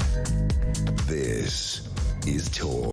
25 to 3. Did you notice at the weekend that Keir Starmer finally spoke out about the Supreme Court's ruling on gender identity last week? He said he was really pleased. This is following the pro-trans protests over the weekend, which saw famous statues defaced and are expected to continue on a national scale. And it's also the deplorable scene of some public figures being caught, death being suggested for some of them, you know, kill this person, kill that person, hang them, execute, whatever, which I always kind of thought, maybe I'm a bit old-fashioned, I thought it was kind of against the law. Maybe I can get a bit of clarity on that and a few other things as well. Political activist and UK equality law specialist Linda Bellos joins us. Afternoon to you, Linda. Nice to have you with us. Hello, nice to be with you. I was about to say legend when I introduced you then as well. I mean, you've never been short of an opinion on a lot of things. I would imagine this one probably drove even you to another level. Well, I remember about 20 years ago when we as in feminists, started caring about talking about these issues, and how do I put this so politely? I mean, there was a range of views, but in the last 20 years, the trans argument has got really, I think, silly. I mean, we used to talk about an LGBT community, and that means it was inclusive. But these days, the trans has become toxic, and they're not. I don't know. So, as you know, I'm in addition to being a lesbian, a feminist, I'm also an African, caring about equality. I've argued for it for a long time. I know that there's been progress, a lot of progress in this country in the last 20, 30, 40 years. But the trans argument is actually, I think, out of hand. It's now getting foolish. The hostility, and I've been subject to some of that hostility myself, as many other women and many other lesbians have been. The trans argument, in the main, is frankly not. It's not practical. It occurs to me that if they can say what they do about that they are women when in fact they're men, could we, in a similar way, just say if you're black, then you could be white, or vice versa?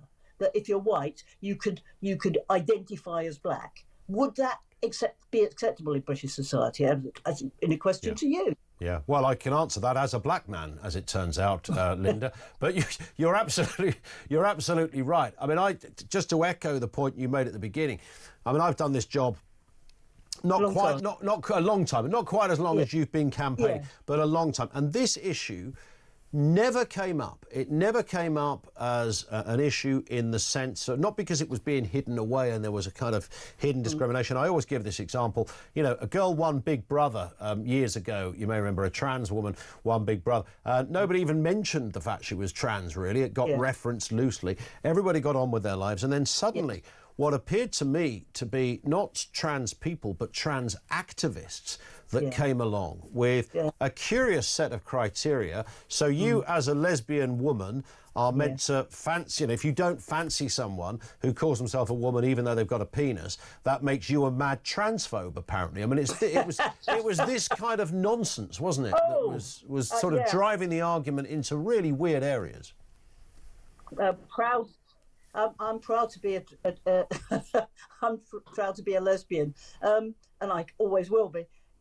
The argument has got really silly, and I don't know. It's got nothing to do with the LGBT community that caused huge amounts of progress and equality in this country. We fought for that. An LGBT community that was actually, we didn't all agree with each other on everything, of course, but there was a unity, very, very different from the kind of, I think it's a very strange and hateful arguments that are being put forward by some trans people. And let's not assume that all trans people take the same view of this it's a bit crackers, really. Well, it is. It's bonkers. And it seems to me that a lot of kind of agitating males have jumped on board with this one, who have quite often, I've interviewed some of these characters, don't have any skin in the game at all on this. Have just decided to sort of wade in with very robust views, and there's 125 different genders, and you can select any one you want on any day of the week if you want to, and by definition of that should entitle you to X, Y and Z, because we should all respect and acknowledge your newfound gender, even though you might have just made it up the night before with your mates in a pub. Quite. Yes, and frankly, that's very, very disrespectful for the people who have actually, whose lives have been taken in the struggle for equality. Yeah, 100%. And I wish they understood. If they put themselves in the same position that I've been in since I'm 74 now. I was born in London. As a child, a very small child, and kids were on the streets in those days, because there weren't not so many cars and all the rest of it. The racism I received, even as a small child, the television, the N-word was not was being used on television until the 1960s. It was in sitcoms, wasn't it? I mean, it was literally written in. and now we wouldn't do it because we as a society wouldn't do it. Britain has understood the notion of racial equality, and it came about by argument, by discussion, by involvement. There was a lot of work that was done, but this new trans stuff seems to be making it up as you go along to be as offensive as you can be to elders. That's what it looks like to me. Yeah, and it came out of nowhere almost, didn't it? It was. Yes. I don't know. Well, I'm sure there's a documentary in the roots of all of this, but I don't think you'd be able to authenticate it. Like, you know, what you were saying is, you know, a kid in the 70s, a kid, you know, growing up as a youngster. But pre the 70s, I remember being a kid in the 70s and, you know, looking out my window and seeing it. There was over the community centre down the way, living on a, you know, bit of a dicey estate from time to time. And there was a National Front meeting. And my mum and dad said, oh, you can't go out there today. You can't go. There's a National Front meeting. And I didn't even know what that was. It's only now. That kind of stuff was happening back then. But there was a, you know, reasoned, well, basic logic and decency prevailed. But there was, you know, the people had arguments and people had a backstory and a history and things to point to, etc., points of reference. This just seems like a cacophony of, like, a lot of nonsense just been thrown in by some agitators who've got maybe too much time on their hands, Linda. Yeah, I agree. I think it's very offensive for people within the so-called LGBT community to be so disrespectful for the other parts of that family. So the lesbians, the gay men, the trans stuff, this new trans stuff, I don't mean all trans stuff, this new trans stuff is, I think, just rubbish. It's made up nonsense. Yeah, I think you're right. Well, listen, Linda, there's nothing like a good chin wag with an old lefty, and you haven't let me... shouldn't have said old, should I? You haven't let me down. I'm proud to be in my 70s. You get a free bus pass and everything, don't you? You've had one of those for a while now. I've been using it for 10 years. Good work. Listen, I'm glad you're there. I'm glad you're still campaigning, Linda. Great to have you on. Thank you, Linda Bellos.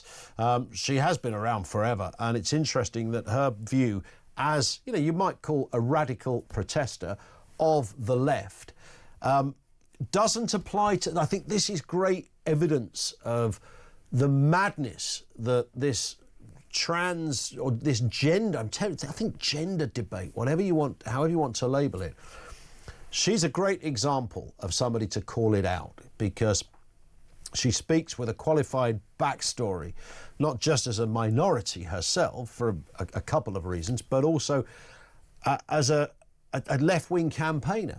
Now, left-wing campaigners don't ordinarily like to leave anybody out of the party. But on this one, she's gone, hang on a sec, this is absolutely flipping bonkers. And she's bang on. She's absolutely bang on. You can hear Linda's story and make it work in your head. Yeah, she just said it there, you know, grew up, a lot of racism, the N-word, and God knows what else being... You can only imagine, you know, growing up, she's 74 now, so in the 60s and the 70s and the like, when she was, you know, a kid and coming into adult, it would have been awful. It would have been terrible to be, or in the 50s even. So she has a backstory, an authentic contribution to the argument of discrimination and progress and articulating a story and agitating for change, etc. Most people go, you know what, yeah, that makes perfect sense. Shouldn't have taken her that long, but on this, she's like the rest of us, just bereft of anything. This is just an absolute bonkers. So you've only got to look at some of those videos. I mean, the Queers for Palestine, what was it, trans? Well, there is a group called Queers for Palestine, and the, you know, trans and Palestine is essentially one message. Right, okay. So what is going on in the Middle East and what you're going through, because you chose to put a frock on, is the same. That's the same. There's an equivalence there, yeah? That's how nuts these people are. Thank you to Linda Bellos outlining it beautifully. 0344 499 1000 is where you will find us. Back with more from you coming next on Talk.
He was radically different.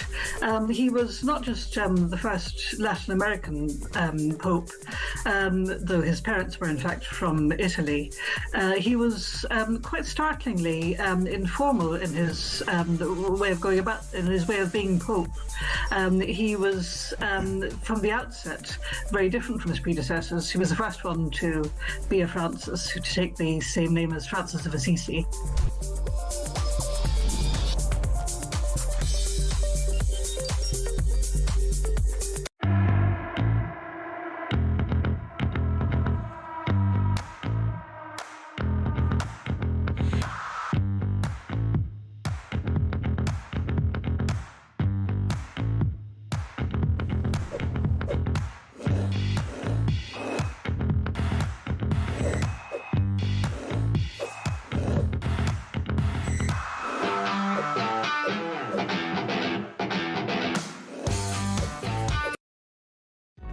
Across the UK, on DAB+, on your smart speaker, on your smart TV, and on your side. This is Talk. Right, Voice of Doom, here we go. This is the mystery voice the entire country is to. I can't go anywhere over the Easter weekend. I was in Herne Bay, of all places. Yeah, I haven't been down there for a long old time. Had some fun, though, and the weather was pretty good. Yeah, folks, who's the Voice of Doom, mate? Some fella shouts across a car park. Well, today we might get an answer to this. So this is a mystery voice thing. We're not reinventing the wheel here, but it has a political angle to it. So it might be a politician or someone connected to politics, could be old or new. That's really all I can tell you. We're just surprised it's gone on for 14 days, which is a record for the Voice. Well, a joint record at the moment for the Voice of Doom. If it doesn't go today, then it will set a new record for being unguessed. Is that the right phrase? Unguessed.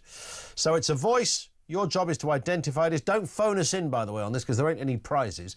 You can have a crack at it if you fancy by messaging 87222 if you can tell us who is this. Political decisions were taken. You want to hear that again?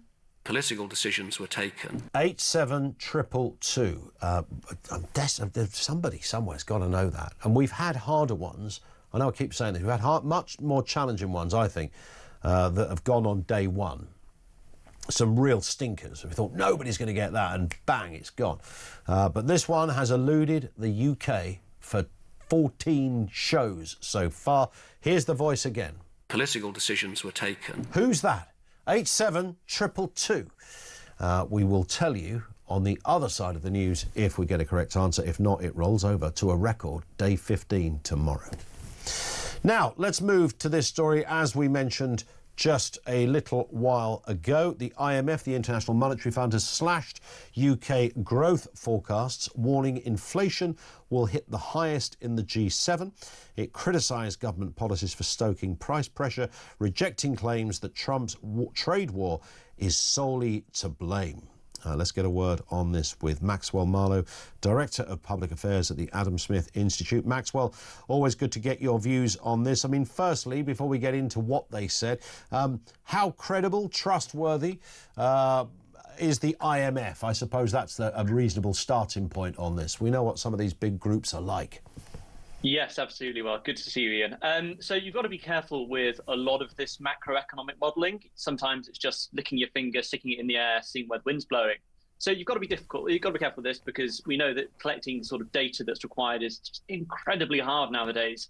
I don't know if you've covered it previously on Talk, but for your viewers' attention, the ONS, the Office of National Statistics, which helps the IMF collect its data, have had a lot of difficulties recently with some of their statistical models and their data analysis that's caused a lot of things to be called into question, to be honest. So you've got to be careful with this sort of stuff. So the IMF is credible, but I wouldn't, be betting the house on their predictions, to be honest. They said that this isn't all about Trump's trade war.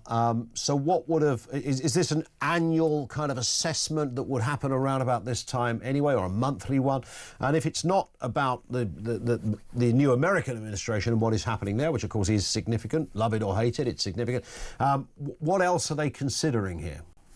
Sure. So it's a quarterly assessment. So they look at it every 4 months, essentially. Previously, they predicted about 1.6% growth, for example. We're looking at their GDP modelling, and they predict about 1% this year on the bright side. So we've got to be careful when looking at that, when we look at those big, aggregate numbers for the entire British economy. Let's remember it's about £3 trillion worth of gross domestic product. But when we look at inflation as well, that's also difficult because the so-called basket of goods, which is how they create inflation, that's what Trump would call what's in the grocery bag, your day-to-day goods and services, that can change quite a lot, and that's down to the Bank of England. So that's the first area. That's how they collect this data when they released it. So what's holding this up if it isn't the kind of really disastrous tariffs that Trump has brought in? Well, a lot of it is down to the fact that the UK is facing a bit of a worklessness crisis. We are at record levels of people who are out of work. We are still below the pre-COVID employment rate in the UK. So there are even more people out of work, even though the population's gone up prior to COVID. So that's a big issue. We've got record debt. That's really affecting the way in which the British government can borrow money to finance A, additional spending, and B, additional public borrowing. And thirdly, we have a crisis of business confidence. So people are not wanting to invest or really hire in the UK. That comes down to the job tax that the government brought in, but it also comes down to, asking your business people. We did a survey at Adam Smith, how confident do you feel in the British economy? 80% of the businesses we surveyed said they had almost no confidence in the British economy. So why on earth would you want to bet, your money, your workers' livelihoods, your profits on investing more in the UK? And that's really driving this lower growth. Yeah. The IMF did talk about the G7 nations being the hardest hit, as it were. Do they pick out the UK in particular from the big seven? Yes, they do. So the UK is really struggling with productivity. We've got what we call a productivity crisis. So that means so there are a few ways of calculating it, but the best way to think about it is, when you go to work, how much work are you producing in an hour? And you can basically measure against that. So one of the issues we're facing in the UK is that since actually about 2007, so that's even before the great financial crash, and you go to today, the productivity level in this country hasn't really grown. So that's really concerning, because that means you need to basically import more and more people into the UK to make up for those numbers. And, I've been on Talk enough to know talkTV's viewers' thoughts on this issue, and it is a huge problem because it puts so much strain on the rest of our lives and the rest of the economy. So that's a big issue, and the UK is unique in that. The other big thing the UK has got to deal with is the massive amount we pay in energy prices compared to the rest of the G7. We have the most expensive in the G7, and that's not going to get much better until Ed Miliband changes his mind on net zero, which doesn't seem so likely. No, I think hell freezing over and phrases like that are more likely, perhaps. In terms of what the IMF have said, I've not been able to read the full report. I'm sure you're more across it than me. Are they predicting a global recession here, or just global challenges? It's global challenges at the moment, because we're not too sure what is going to happen with the end of the suspension date for Trump's tariffs, right? So I know they said about the UK, you can't all blame it on the tariffs, but there's such a huge factor, when looking at not just the blockers they put on the imports to the US, but also how different countries respond. I will, be a rare pro-government voice, on Talk, and just say, actually, the government have responded really well to the tariffs. It's exactly what you'd want. You don't want to raise costs for British businesses. So they've done quite a good job there, unlike the European Union, who wanted to put up tariffs in response. That's really hard. And there's been a very interesting thing happening in China, where the Chinese premier has emailed or contacted the head of the head of Japan, the Prime Minister of Japan, and said we should both raise tariffs together to counter Trump. So that sort of stuff would be a total disaster for the world economy. So that's the challenge. Are we in a recession? Let's wait and see. We can't know until the figures come out. And just very finally on this, Maxwell, the idea that tariffs are there, 10% baseline tariffs for us, 25% on steel, vehicles and the like. If we get this trade deal with the United States, could those tariffs disappear? It's a possibility. I'm not in the room, so I can't tell you. But what I can tell you from my conversations with people in the know, whether that's in the UK or in Washington, is that free speech is a huge issue for the Trump administration. We've seen Ofcom, which is Office for Communications, a big government quango, £1 billion quango, in fact, in the UK, block a few social media websites from the US in the UK, and that has reached the desks of the White House, and they are not happy about that at all. So the government needs to rethink free speech in the UK to get that trade deal. Yeah, well, a country that lives and breathes free speech, to have one of its closest allies in this place is a kind of curious position for Trump and Vance and others to be in. Listen, Maxwell, great to have you on as ever. Maxwell Marlowe, he is, of course, Director of Public Affairs at the Adam Smith Institute. Any responses on that? 0344 499 1000. We'll have more from you in a few moments. Plus the voice of doom. Who is this? Political decisions were taken. Do we have an answer? After 3 o'clock, find out.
Across the UK, on DAB+, on your smart speaker, on your smart TV, and on your side.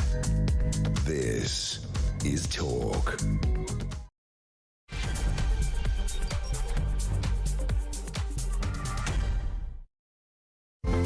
Good afternoon. Welcome back to the home of Common Sense. Coming up on 3 minutes after 3 o'clock. We've covered a lot of ground here this afternoon. Nigel Farage, now as likely as Keir Starmer to be Britain's next Prime Minister. Kemi Badenoch doesn't really feature on this poll, struggling with real low public support. How worried should she be? Interesting, if you took Nigel Farage out of the equation, what draws people to Reform UK? Bearing in mind it's 4 years away to another general election. Well, it could be less than that. It could potentially.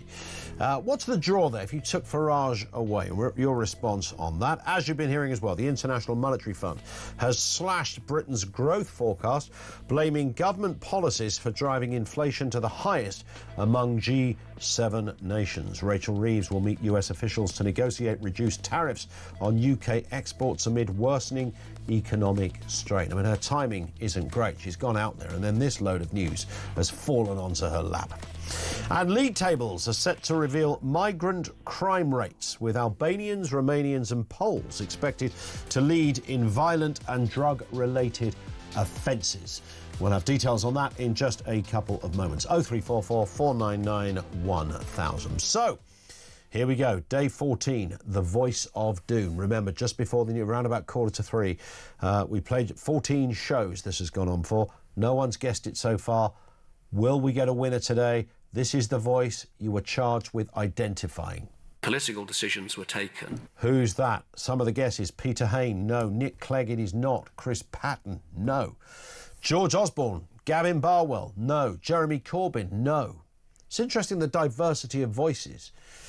guesses in that. Ed Miliband, it is not. Peter Lilly, no. John McDonnell, it is not. Jacob Rees-Mogg, however, it is not. We do not have a winner, which means we're in that incredible point. I think we have to inform Ofcom that this is happening. Day 15 tomorrow. If we can ring the Ofcom boy, I think we have to register it as our longest voice of doom, just so that we're all official inside the rules and regs. There ain't no prize, by the way, so I think we're safe. It will return tomorrow. Here's the voice again. Political decisions were taken. If you think you know who that is, 2:45 tomorrow. It is back for day 15. Comments coming in from you, Kenny in Edinburgh. How many miles is it to the moon? It's surely less than the miles covered by these Labour government ministers, so why not just send a lot of them on a one-way emigration trip there? Save ourselves a packet and stop this milking of the nation's money. That's a very good point. Ed Miliband's trip to the moon. Ain't no way back. I like it. Keith in Durham. The governments are rolling out 750 free breakfast clubs at primary schools today. The problem is they are not free. They'll be paid for by the taxpayer. I'm sorry, but it should be the responsibility of parents to give their kids breakfast, not the taxpayer. It's very hard to argue that, Keith. I know there are some kids, obviously having free school meals or subsidised school meals or additional care. There are always going to be groups of people who need that. I know what that felt like when I was at school. So, yeah, I get that. It's the amount of people they're hoovering up into that group that I think for many is disturbing. I mean, some people put forward the argument that all the school meals for all kids forever from, 4.5 or 5 to 18 should always be free. I mean, it's a multi-million pound deal over the course of a kid's lifetime. I don't think everybody should have it free, should they?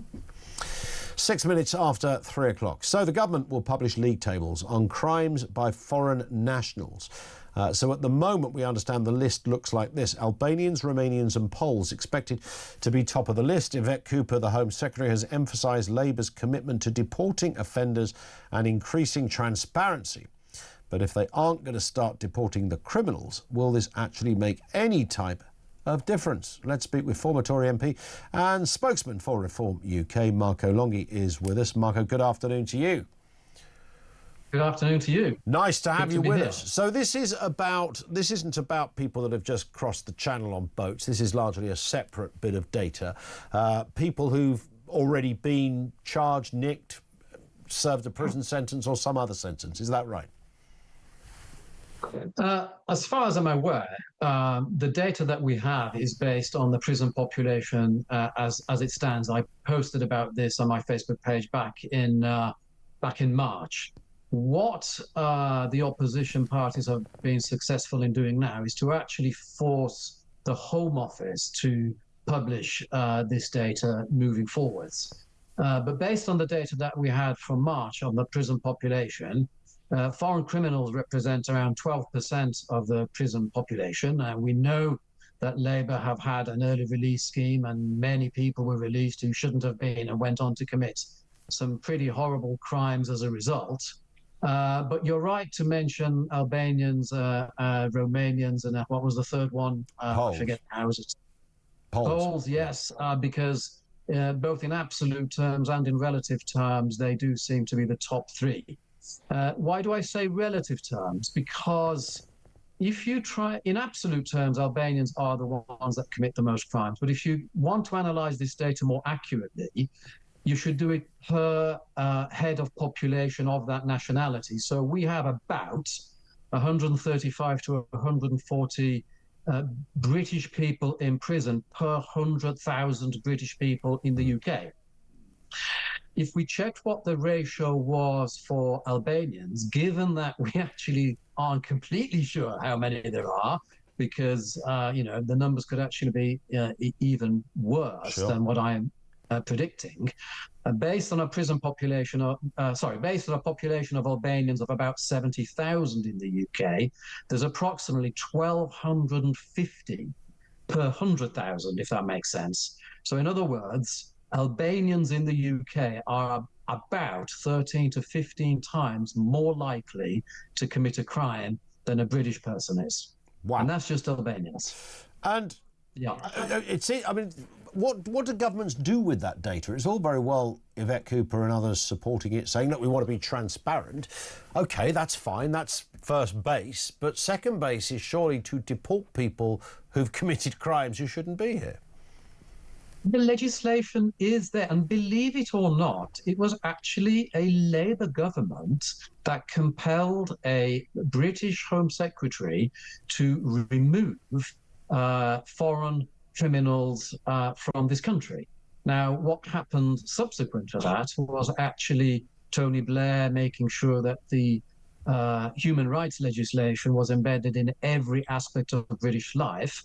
And obviously that's symbolized very much by our membership of the European Convention on Human Rights. So you've had this plethora of left-wing lawyers, and obviously we also know British politicians, with Keir Starmer absolutely always leading that charge of making sure that people stay in this country, notwithstanding that they might be paedophiles, drug dealers, rapists. You'll remember those jets that were grounded, those letters that were written to then Conservative Home Secretaries to keep those people in this country. So actually, not only did they start with what's reasonable legislation, which is to remove these people from this country, they then went against their own legislation. So what we should be doing is removing ourselves from the European Convention of Human Rights and other conventions, by the way, because it's not just the European Convention on Human Rights, and make sure that these people are removed from this country, because all they are is a huge burden to the taxpayer, as well as future criminals as well that could come out, because we're very lax with our judicial system, aren't we? And they come out having served only half the time, only probably to commit a crime again. But do you know what? All of these prisoners represent about 12% of our prison population. So by literally removing them in one fell swoop, we would remove something like 10,500, 11,000 spaces to our crowded prisons. It would solve that problem immediately. Why on earth don't we do it? And I suppose this would, Marco, require a change in the law, in the sense that, yes, there are some people who serve a prison sentence, and it's even said at trial level where the judge will say, and when you've served your sentence, you will be deported back to whatever your country of origin is. But the change of law that many people would like to see would be that if you are a foreign national and you've committed an offence, regardless of that, you automatically get removed from the country. Yes, and that would be my position. Oh, and by the way, I know I was introduced as a Reform spokesperson. I don't officially hold the title, although I am a member of Reform, like another 224,000 people are today. But look, I agree with that particular stance. There are obviously some subtleties to that. So you may have a scenario in which I don't know, the parents of a young girl who's been raped and killed by a foreign national may actually want to see that person serve their time in a British cell rather than sent to a cell in some other country where they can't actually monitor that that person is serving time. My guess is that the very vast majority of the population would actually like to see these people gone, that it saves about £500 million to the taxpayer each year, and then we would have immediately 10 to 11,000 spaces emptied from our prison system that will allow more people who deserve to be locked up to actually be locked up. Well, we'll watch with interest what the manifestation of this. My fear, Marco, is that we will have a little bit of a flurry, a press release. You know, the Home Office will do the usual thing. Yvette Cooper will either give interviews on this specifically, or it will be included within some interviews. And then, sadly, I'm very cynical on this stuff, literally nothing will happen.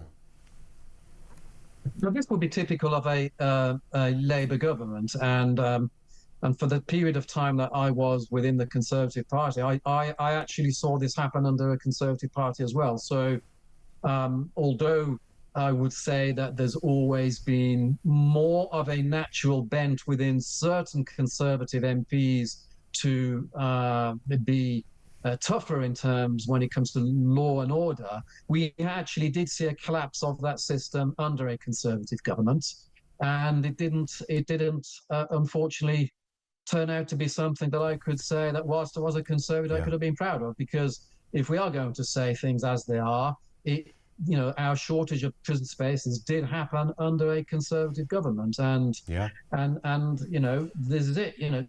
MPs need to be held more accountable for what they do or don't do during their time in Parliament. And like you say, even when the legislation is there, it's up to them to enforce that it's actually those laws are enacted. And this is what ordinary people of this country want to see. They're just so fed up of more of the same coming from both Labour and Conservative parties. And this is what Dudley people, I was out and about in Dudley again today. This is what ordinary people want. And they keep saying, Marco, we just need a lot more people who aren't just going to talk the talk, they're actually going to walk the talk. And this is hopefully, if I ever become an MP again, what I might be able to do in terms of Dudley people, certainly. Well, we will see. A couple of other asylum-based stories as well while you're with us, Marco.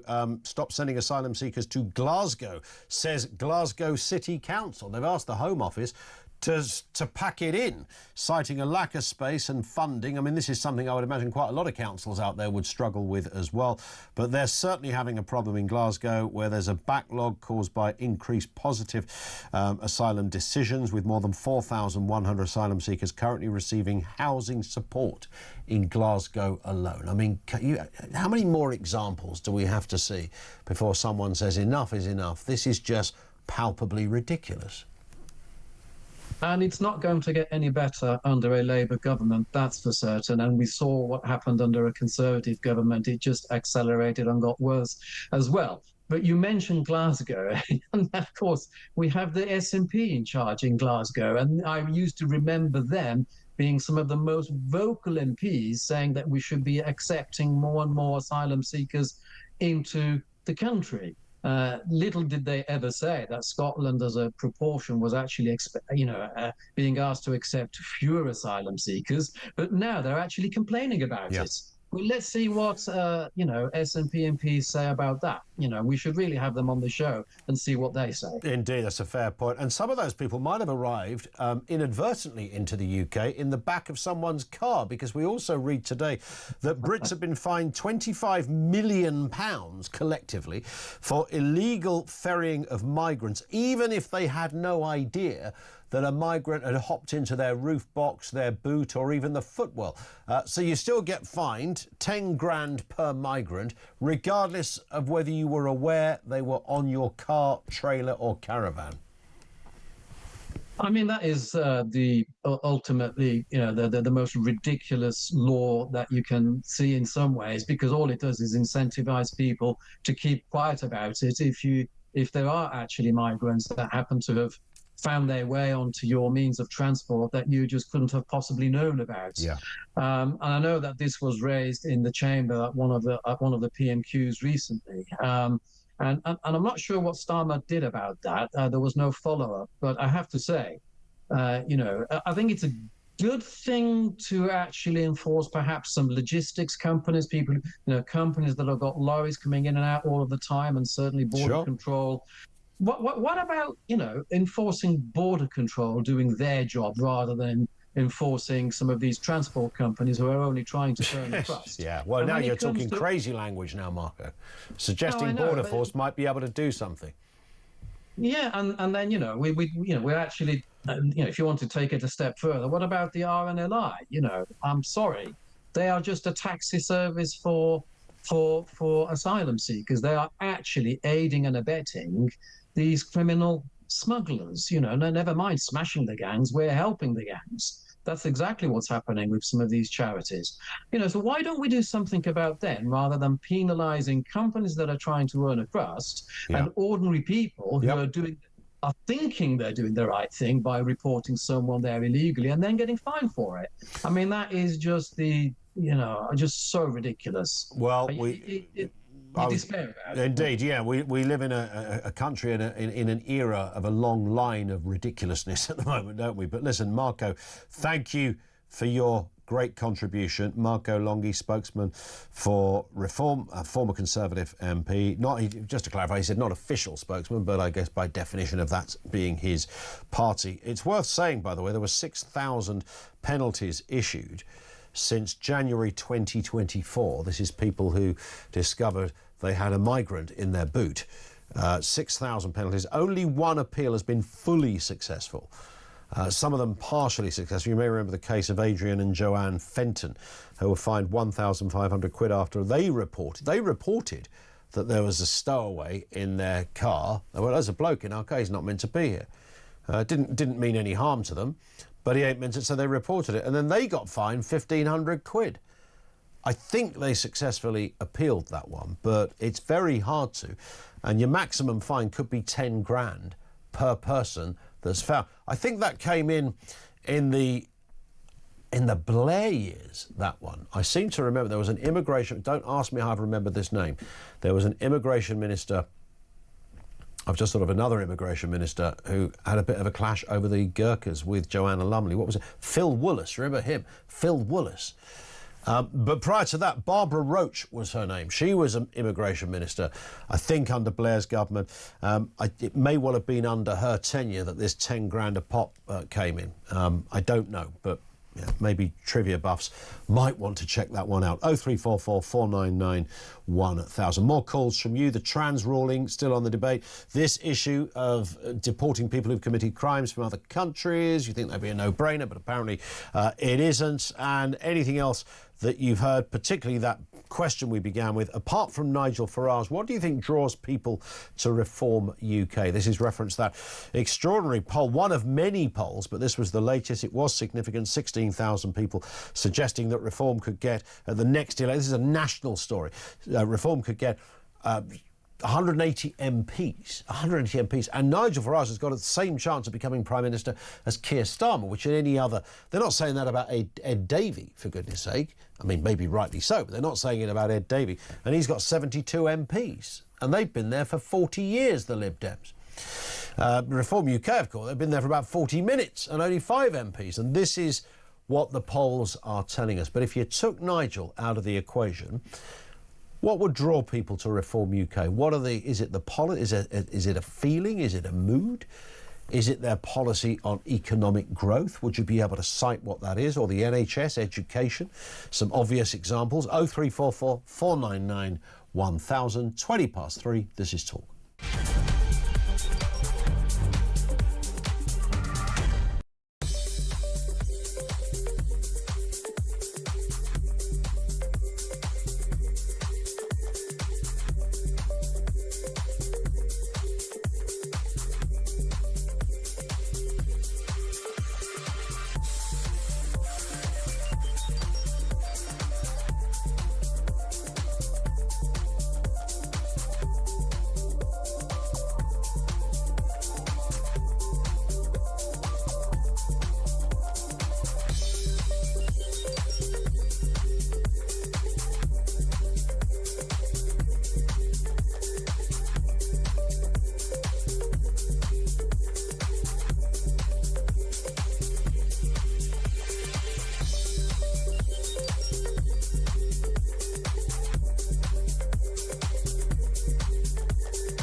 Other than Nigel, there's nothing there.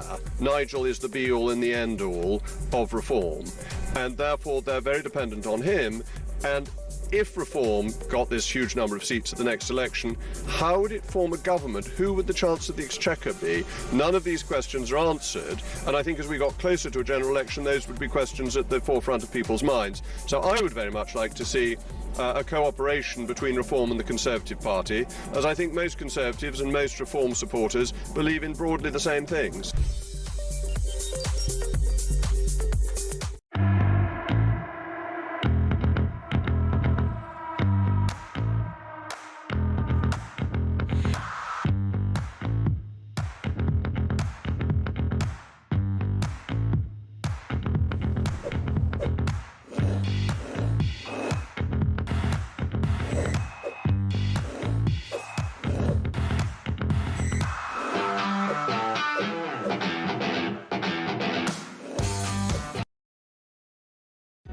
Across the UK, on DAB+, on your smart speaker, on your smart TV, and on your side.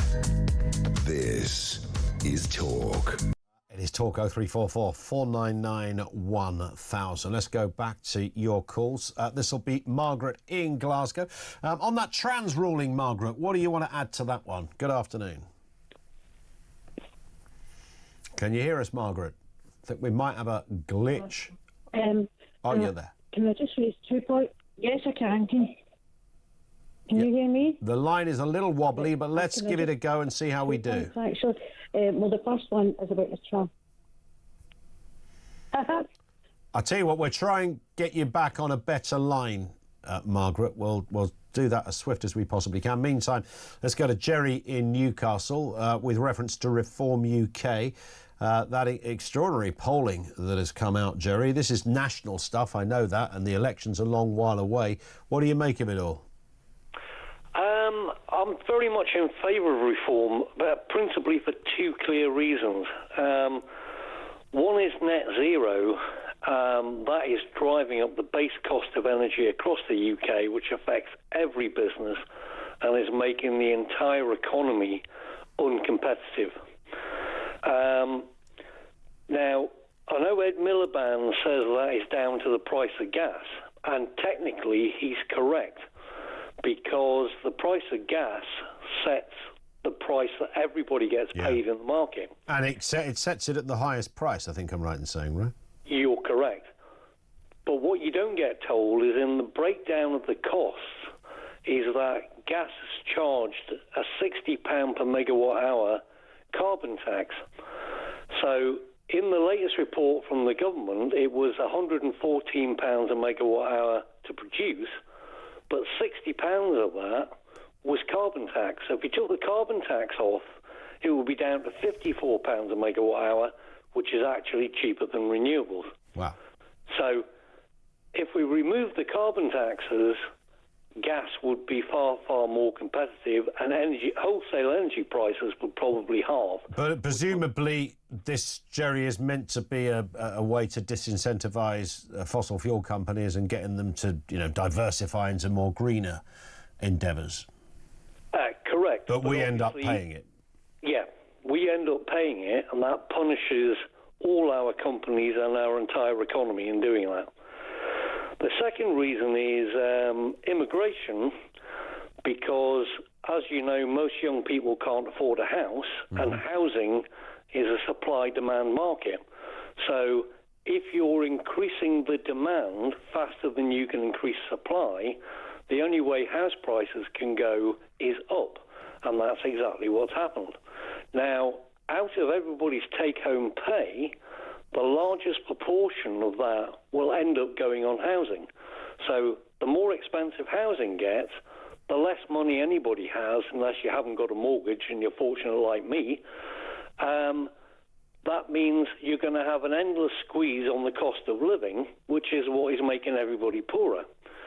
So the other factor with that is, obviously, if you can't get a house or you can't rent somewhere at an affordable cost, then the likelihood is you'll probably have to live with your parents. And if you have to live with your parents, you're not going to get married, you're not going to have any children, and the birth rate is going to collapse, which again is exactly what's happened, which means you have to import more people, which you then can't house.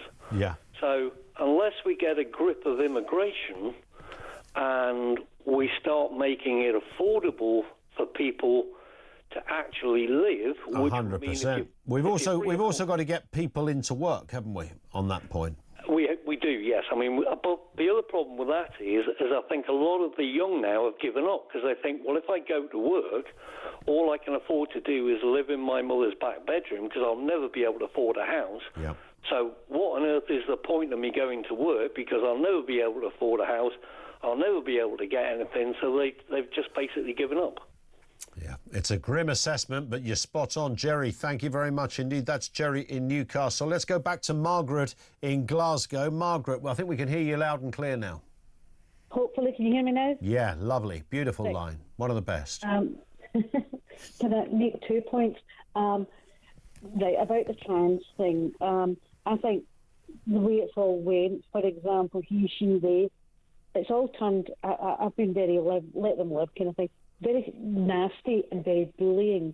You know, they'll prosecute you if you get it wrong. Yeah. I know a young trans woman, and she's lovely, and she says that all this has put everything back 20 years. She's now frightened to go places where she had been starting to be getting accepted for who she was. Also, living in Glasgow, about the asylum seekers, well, no offence, I'm not interested in, like, it was all the SNP fault or the Labour fault, or it's the RNL or the thingy, France's fault. All I want to hear is every time a journalist speaks to the Prime Minister is, when are you going to close the borders? No excuses. Yeah. People aren't asking. They're not calling for it. They're screaming for it. When are you going to close the borders? Apparently, what I would have. Look, listen, I've never run border control, Margaret. Maybe you haven't either. But I can't imagine. I can't imagine it's beyond the wit of mankind to somehow, stop this charade that's happening on a daily basis. Yeah, I mean, definitely, it's scary in Glasgow. I mean, I was in Glasgow in the town centre at the weekend during the day, and the young girls getting followed. And as they're getting followed, I don't know what's been said to them, but they're getting touched, and they're getting during the blooming day along George Square in the middle of the day. It's horrific. It's absolutely horrific. Yeah, it's broad daylight, as you say as well. Not that it makes it any better if it isn't, but you take the point. Margaret, thank you for that. Margaret in Glasgow. This one comes in from Michael, who says, foreign criminals. Any lawyer that represents a foreign criminal and prevents an extradition should be personally liable for any future crime the defendant commits within a 10-year period. Same sentence, same fine, says Mike. In fact, you wouldn't even have to do that, Mike. You just get rid of the nonsense of any kind of rule or regulation. I mean, I certainly hear what Michael's saying. But if you got rid of the barriers that are stopping a country, a democratic country, making its own decisions and going, this is clearly a wrong one, we're going to send this person back to Albania or back to wherever they came from. I don't care whether it's Albania, Switzerland, Australia, Nigeria, anywhere for that matter. Could be anywhere. Could be in Calais, just over the river. Regardless of that, if you've committed a terrible crime, that should be automatic, and there shouldn't be a sort of process that is able to stand in your way based on the fact that your kid doesn't like the chicken nuggets back in, well, in this case it was Albania, wasn't it? That apparently doesn't have a McDonald's. Like, genuinely, that we thought it did, because everywhere has a McDonald's, right? Not in Albania. So maybe their chicken nuggets are a bit rubbish over there. We've yet to find any evidence to the contrary. 0344 499 1000. Just gone 3:30. This is Talk.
across the UK.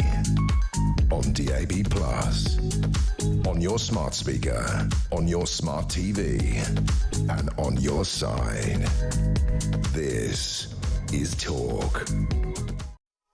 It is Talk. Let's get back to it. Lots to talk about here, including what is going on over the pond and the significance of, well, I suppose, the wider story around where we're at financially and the UK economy and the like. We know that Rachel Reeves has jet-set it over to save the day in Washington.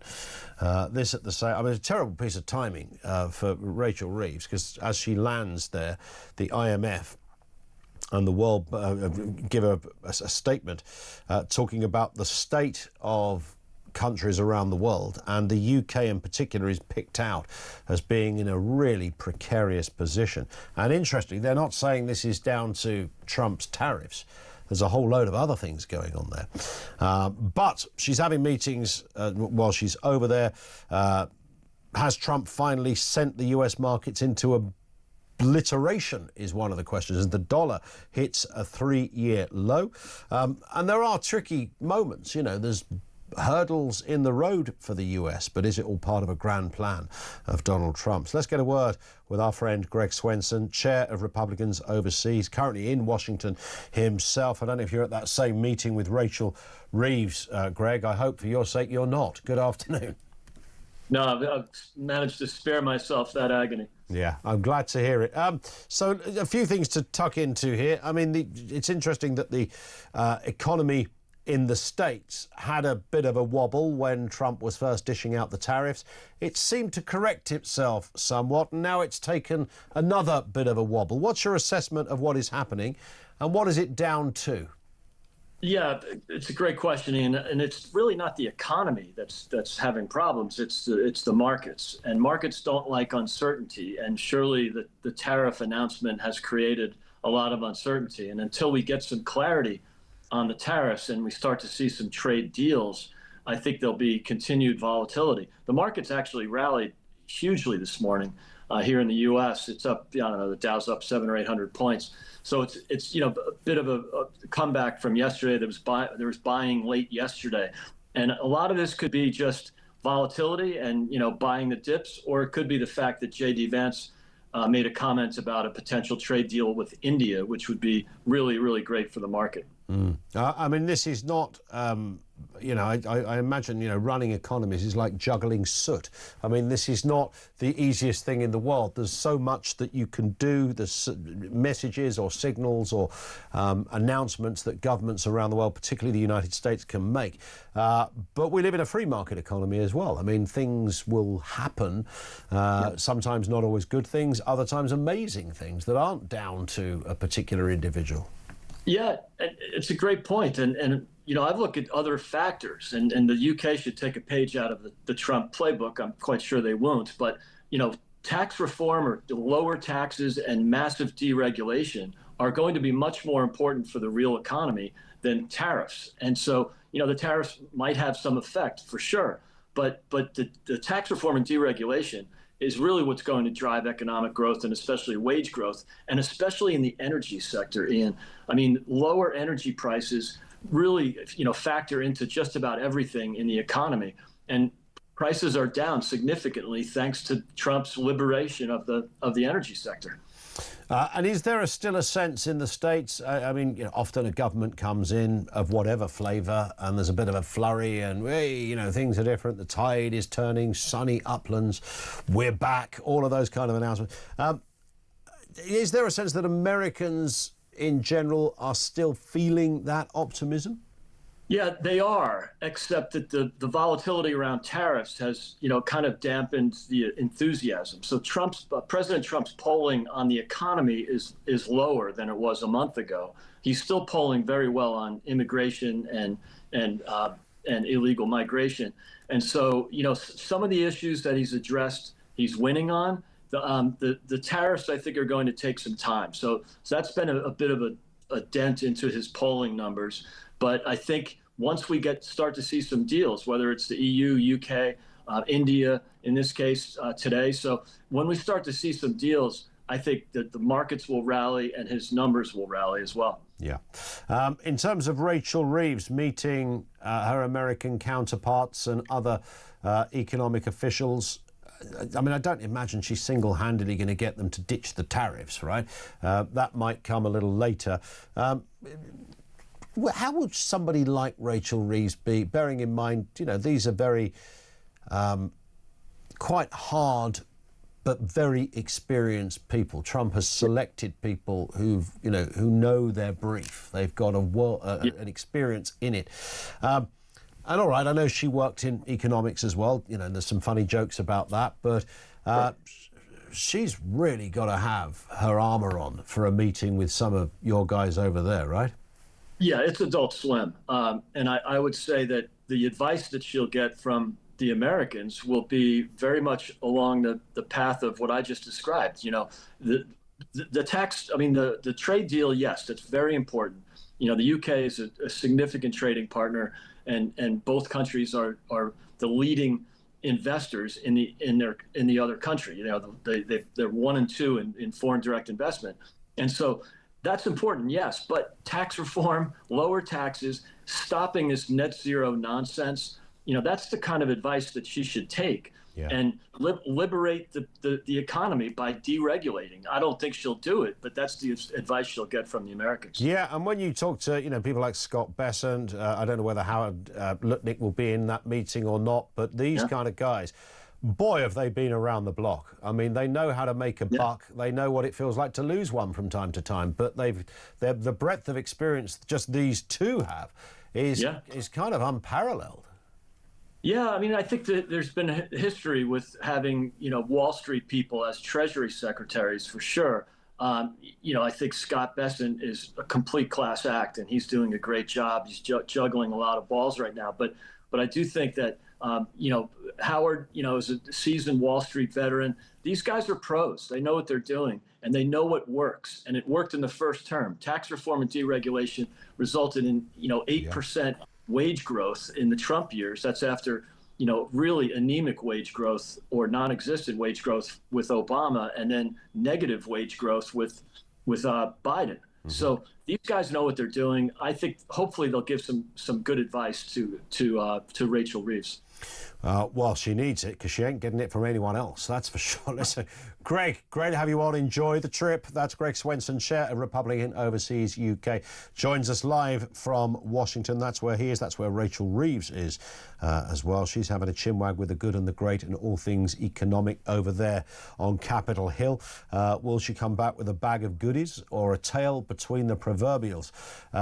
We will wait and see. It's chimed, of course, her trip has chimed with that announcement from the IMF that have really issued a dire warning to the UK economy that, you know, we're going to have a turbulent time. This is going to be pretty capricious waters to navigate over the coming months and next year or so. It looks like inflation is due to go up as well. I know other countries are getting either a bit of a downgrade or a reality check from the IMF, including US growth, which is forecast to be hit very hard as well. But I sense that America is slightly better placed to withstand the tremors. That's certainly how the picture is looking, whereas we're not in a great position, and inflation looks set to rise again, not once but maybe twice over the next couple of forecasts, and goodness knows what else going on. We could be in for a bit of a rough ride. Can we just get those energy bills down? Get the energy bills down. Someone sort the flipping energy bills. How can we be the most expensive on planet Earth, for God's sake? Paul is in Essex. On that question we raised at the beginning about the what appears to be unstoppable success. This is a national poll, Paul, but it puts them in a good position. If Nigel Farage wasn't there, would reform still be attractive, do you think? Yeah, of course they would. Good afternoon, Ian. Afternoon. The issue is, for me, and I suspect it will resonate with a few other voters, is not so much the person who is in charge, because it could be Nigel Farage, it could be Coco the Clown, it wouldn't matter a jot. What's really important is that people think they are not being lied to and people are doing things properly. The Conservatives for years just mucked it up and they have become utterly faceless, which is such a shame because I've been a Conservative for a long time. Yeah. Labour, lies upon lies upon lies. Now, I don't know about you, but if I lied on my street to get my job, I'd be out of a job. Dead simple. There'd be no question about it. I'd be out of the job. Yep. How can this policy-driven, we are ready for everything party lie upon lie upon lie, hope to survive? The electorate just wants to know what you stand for and that you're going to do it. Now, I'm a big fan of Nigel Farage, but he doesn't have to be in charge. It just needs somebody that will say, this is what we're going to do, and get on with it and do it. And no lying. No lying. And in terms of success, I mean, success needs to come from more than one person, though, doesn't it? I mean, you're right. You can watch these characters make all their errors along the way, and then you can pitch up as the answer.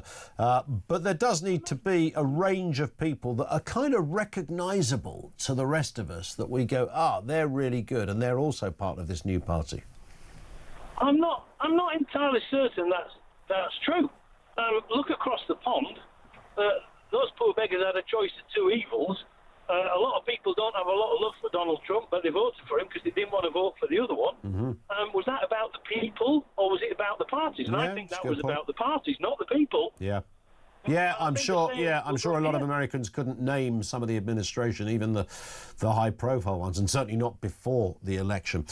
Great point, Paul. Thank you very much indeed for that.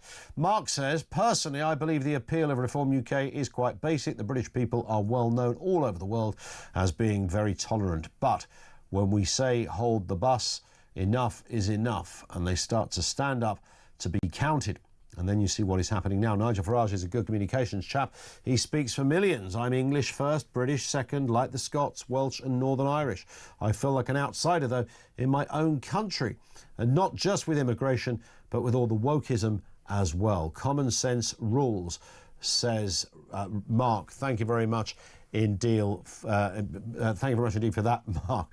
Some breaking news. British Steel announcing that it is ending its consultation on up to 2,700 redundancies in the wake of the government's emergency bill to take control of the firm.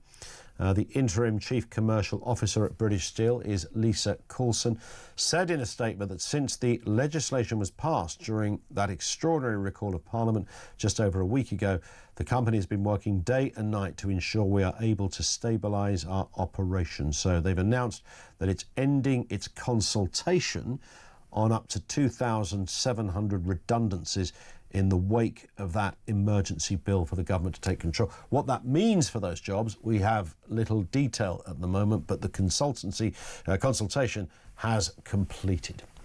0344 499 1000. Back with more from you coming next. This is Talk.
You can pretty much guarantee most years somebody will be murdered. Yes. Now, there were 2 last year, I think, weren't there? Yeah. So somebody name me another event anywhere in the country where it's pretty much guaranteed there will be murder and those events are allowed to continue. Yeah. I'm not talking about drug deaths at festivals and that kind of stuff. Yeah. I'm talking about an organised murder. event. Yeah, an organised event where murder is most likely to happen, because I can't think of another one.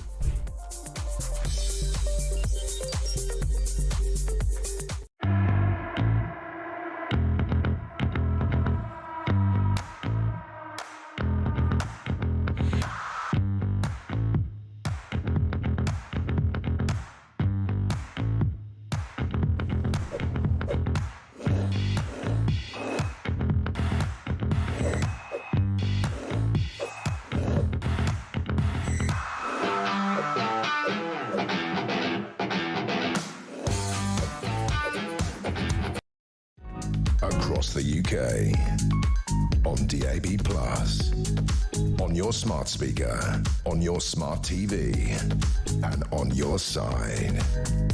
This is Talk. It is Talk. 0344 499 1000. Georgina is down in London. Georgina, what have you got for us? Good afternoon. Good afternoon, Ian. Well, listen, Nigel doesn't need this job, OK? He's a rich guy in his own right. He has come and taken the baton for reform because Britain is broken. Nigel's never wanted to be reform. He works with the Reform Party. He is the figurehead. He never wanted to be a Lone Ranger or a one-man army. He wants a political party around him that knows the job, and that takes a little bit of time. It's got to be the right cabinet with people who share the same policies. You know, you act in haste, you repent at leisure. But I've heard people say that, you know, he doesn't have the experience. Well, I'm sorry, that's like telling Bernard Matthews he doesn't know turkeys. It's absolutely ridiculous. What about there is a suggestion? I know it comes from people who might be newfound enemies of Farage, but some say that he's actually a one-man band. He doesn't really want to run a party. He just wants to be Team Nigel. Do you disagree with that? Hang on, I totally disagree with that. You've Maybe heard people say that, though, right? Yeah, I've heard people say that, but maybe these are the same people that have just had a farcical feces show taking 5 years to verify what a woman is. How many taxpayers' millions have gone into that, Ian? Yeah. You know, it would have been better spent on defences, hospitals, schools, farmers, elderly, disabled. We put billions into the net zero ideology. Sure. That, quite frankly, I've spoke to hundreds of people. You know, I know a lot of people, and none of them want it. Nigel and Reform are a team. Unity is strength. But it's the Reform Party policies that this country needs. I was at the Birmingham rally and I stood 3 rows back from Nigel and listened like a hawk, because you only learn by listening. And that man talked about strengthening our defences, scrapping net zero ideologies, stopping migration, looking after our elderly, our veterans and our disabled, looking after our farming communities, funding our schools, hospitals, small businesses, getting Britain manufacturing again. But Georgina, sorry to interject, but don't all parties say they're going to promise that? We're going to get Britain... You know, Starmer talked about this kind of recipe of growth. Well, listen... I don't know how that's going. Starmer talking about growth, you may as well talk to the man on the moon. The man couldn't find his bottom with both hands, Ian. I'm so sorry. He's lied about every manifesto promise he promised us. He said he just wants to save the world, Georgina. He's going to save the planet along with Ed. Listen, he needs to start by saving himself, because, let's face it, he has been weighed, he has been measured, and he has been found wanting. Both the Labour and Conservatives are floundering in the dark. The policies are all over the place. Past form has shown that they work for themselves, Ian, and not in the best interest of this country and its indigenous population. And we've woke up to this now. Yeah. Britain needs fixing, and only Nigel and Reform can do it. And that's a fact. Does it bother you, though, that when it comes to other areas, I mean, we know where Reform stand on net zero and immigration. If you talked about economic growth or education, national health, people might be a little perhaps sketchy on what they stand for. And by now, maybe we need answers. Yeah, well, we can only get economic growth by actually manufacturing things again in Britain. We need to do that. We manufacture nothing. We can send nothing to any other country because the only thing we've got a lot of is illegal immigrants, and nobody wants them. We're stuck with them. But Nigel can't make people manufacture, can he? No, but he can fund our steel industry. He can help small businesses. Mighty oaks from little acorns grow. This country has been brought to its knees, Ian, and we need to start making things good again in Britain by starting with the little people. That's us, Ian. We're the ones that pay the bills for this country. We are the ones that pay the wages for these politicians, and it's about time that we got value for money because it's something we haven't had for many, many years. There it is, Georgina. Very passionate stuff from Georgina down in London. But is there a danger? I mean, I hear what Georgina is saying there, but is there more than an implicit danger with having that amount of faith in any one party, whether you're left-wing or right-wing, somewhere in the middle, whatever? She believes that is the answer and that Reform UK can deliver in 2029. I mean, this is the national picture we're talking about here. Reference that poll, 180 seats, leapfrogging both Labour and the Conservatives. They're projected, according to this poll, to get 165 seats each. He's got as much chance, this is Farage, of being the Prime Minister as Keir Starmer has. You don't need me to remind you again. Keir Starmer has a landslide majority of hundreds of MPs. Nigel Farage has just 5. And yet the polls show that he's got as much chance as getting the big gig. Kemi Badenoch, however, she's nowhere to be seen in any of this. She's kind of legged it for the hills. Well, not by her own making. Just not coming up with the goods or the recognition. Jeremy Kyle. I'd vote for Jeremy Kyle, to be honest. Can I just say, yes. Yesterday, pretty poor show by the regular presenters on Talk. Mike Graham, breakfast, Jeremy Kyle drive, everybody else on holiday. My wife encouraged me to go to work yesterday. Why are you smirking, Collins? We went to Herne Bay. I beg your pardon? Herne Bay. Did you? Do you remember Herne Bay? No, but I tell you what, I was given a choice yesterday, Peppa Pig World or working on a bank holiday, and I bet you can guess what I went for. Yeah, I've done Peppa Pig World.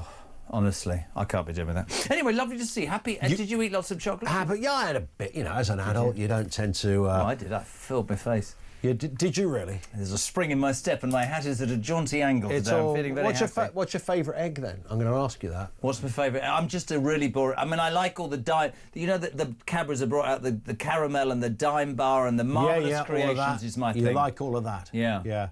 Can't really beat Galaxy, though, can you, for a bar of chocolate? I don't know. I'm not a big Galaxy fan. I'm more of a dairy... Why are you saying that? How do you eat a cream egg? Do you know, I went off cream eggs about 10 years ago. But when I was at school, do you they lick were the like... inside out, or do you cut it in half, bite it? What do you do? Yeah, I kind of sometimes go for that, but other times I just for the straight into, you know, your tongue right into the little shell. Yeah. And get the cream first before you get the chocolate, and leave the hollow. Yeah. But now I used to eat a Twix by taking the toffee off and just leaving the biscuit. And I used to eat a Mars bar by taking all the chocolate off and then taking the toffee. Do you break a bourbon in two and chomp off the chocolate? I always chomp off the chocolate, to be fair. Glad to hear. What's working today? What, Starmer doesn't know what a woman is? Keeps changing his bleeding mind. He can't win this, man, because if he says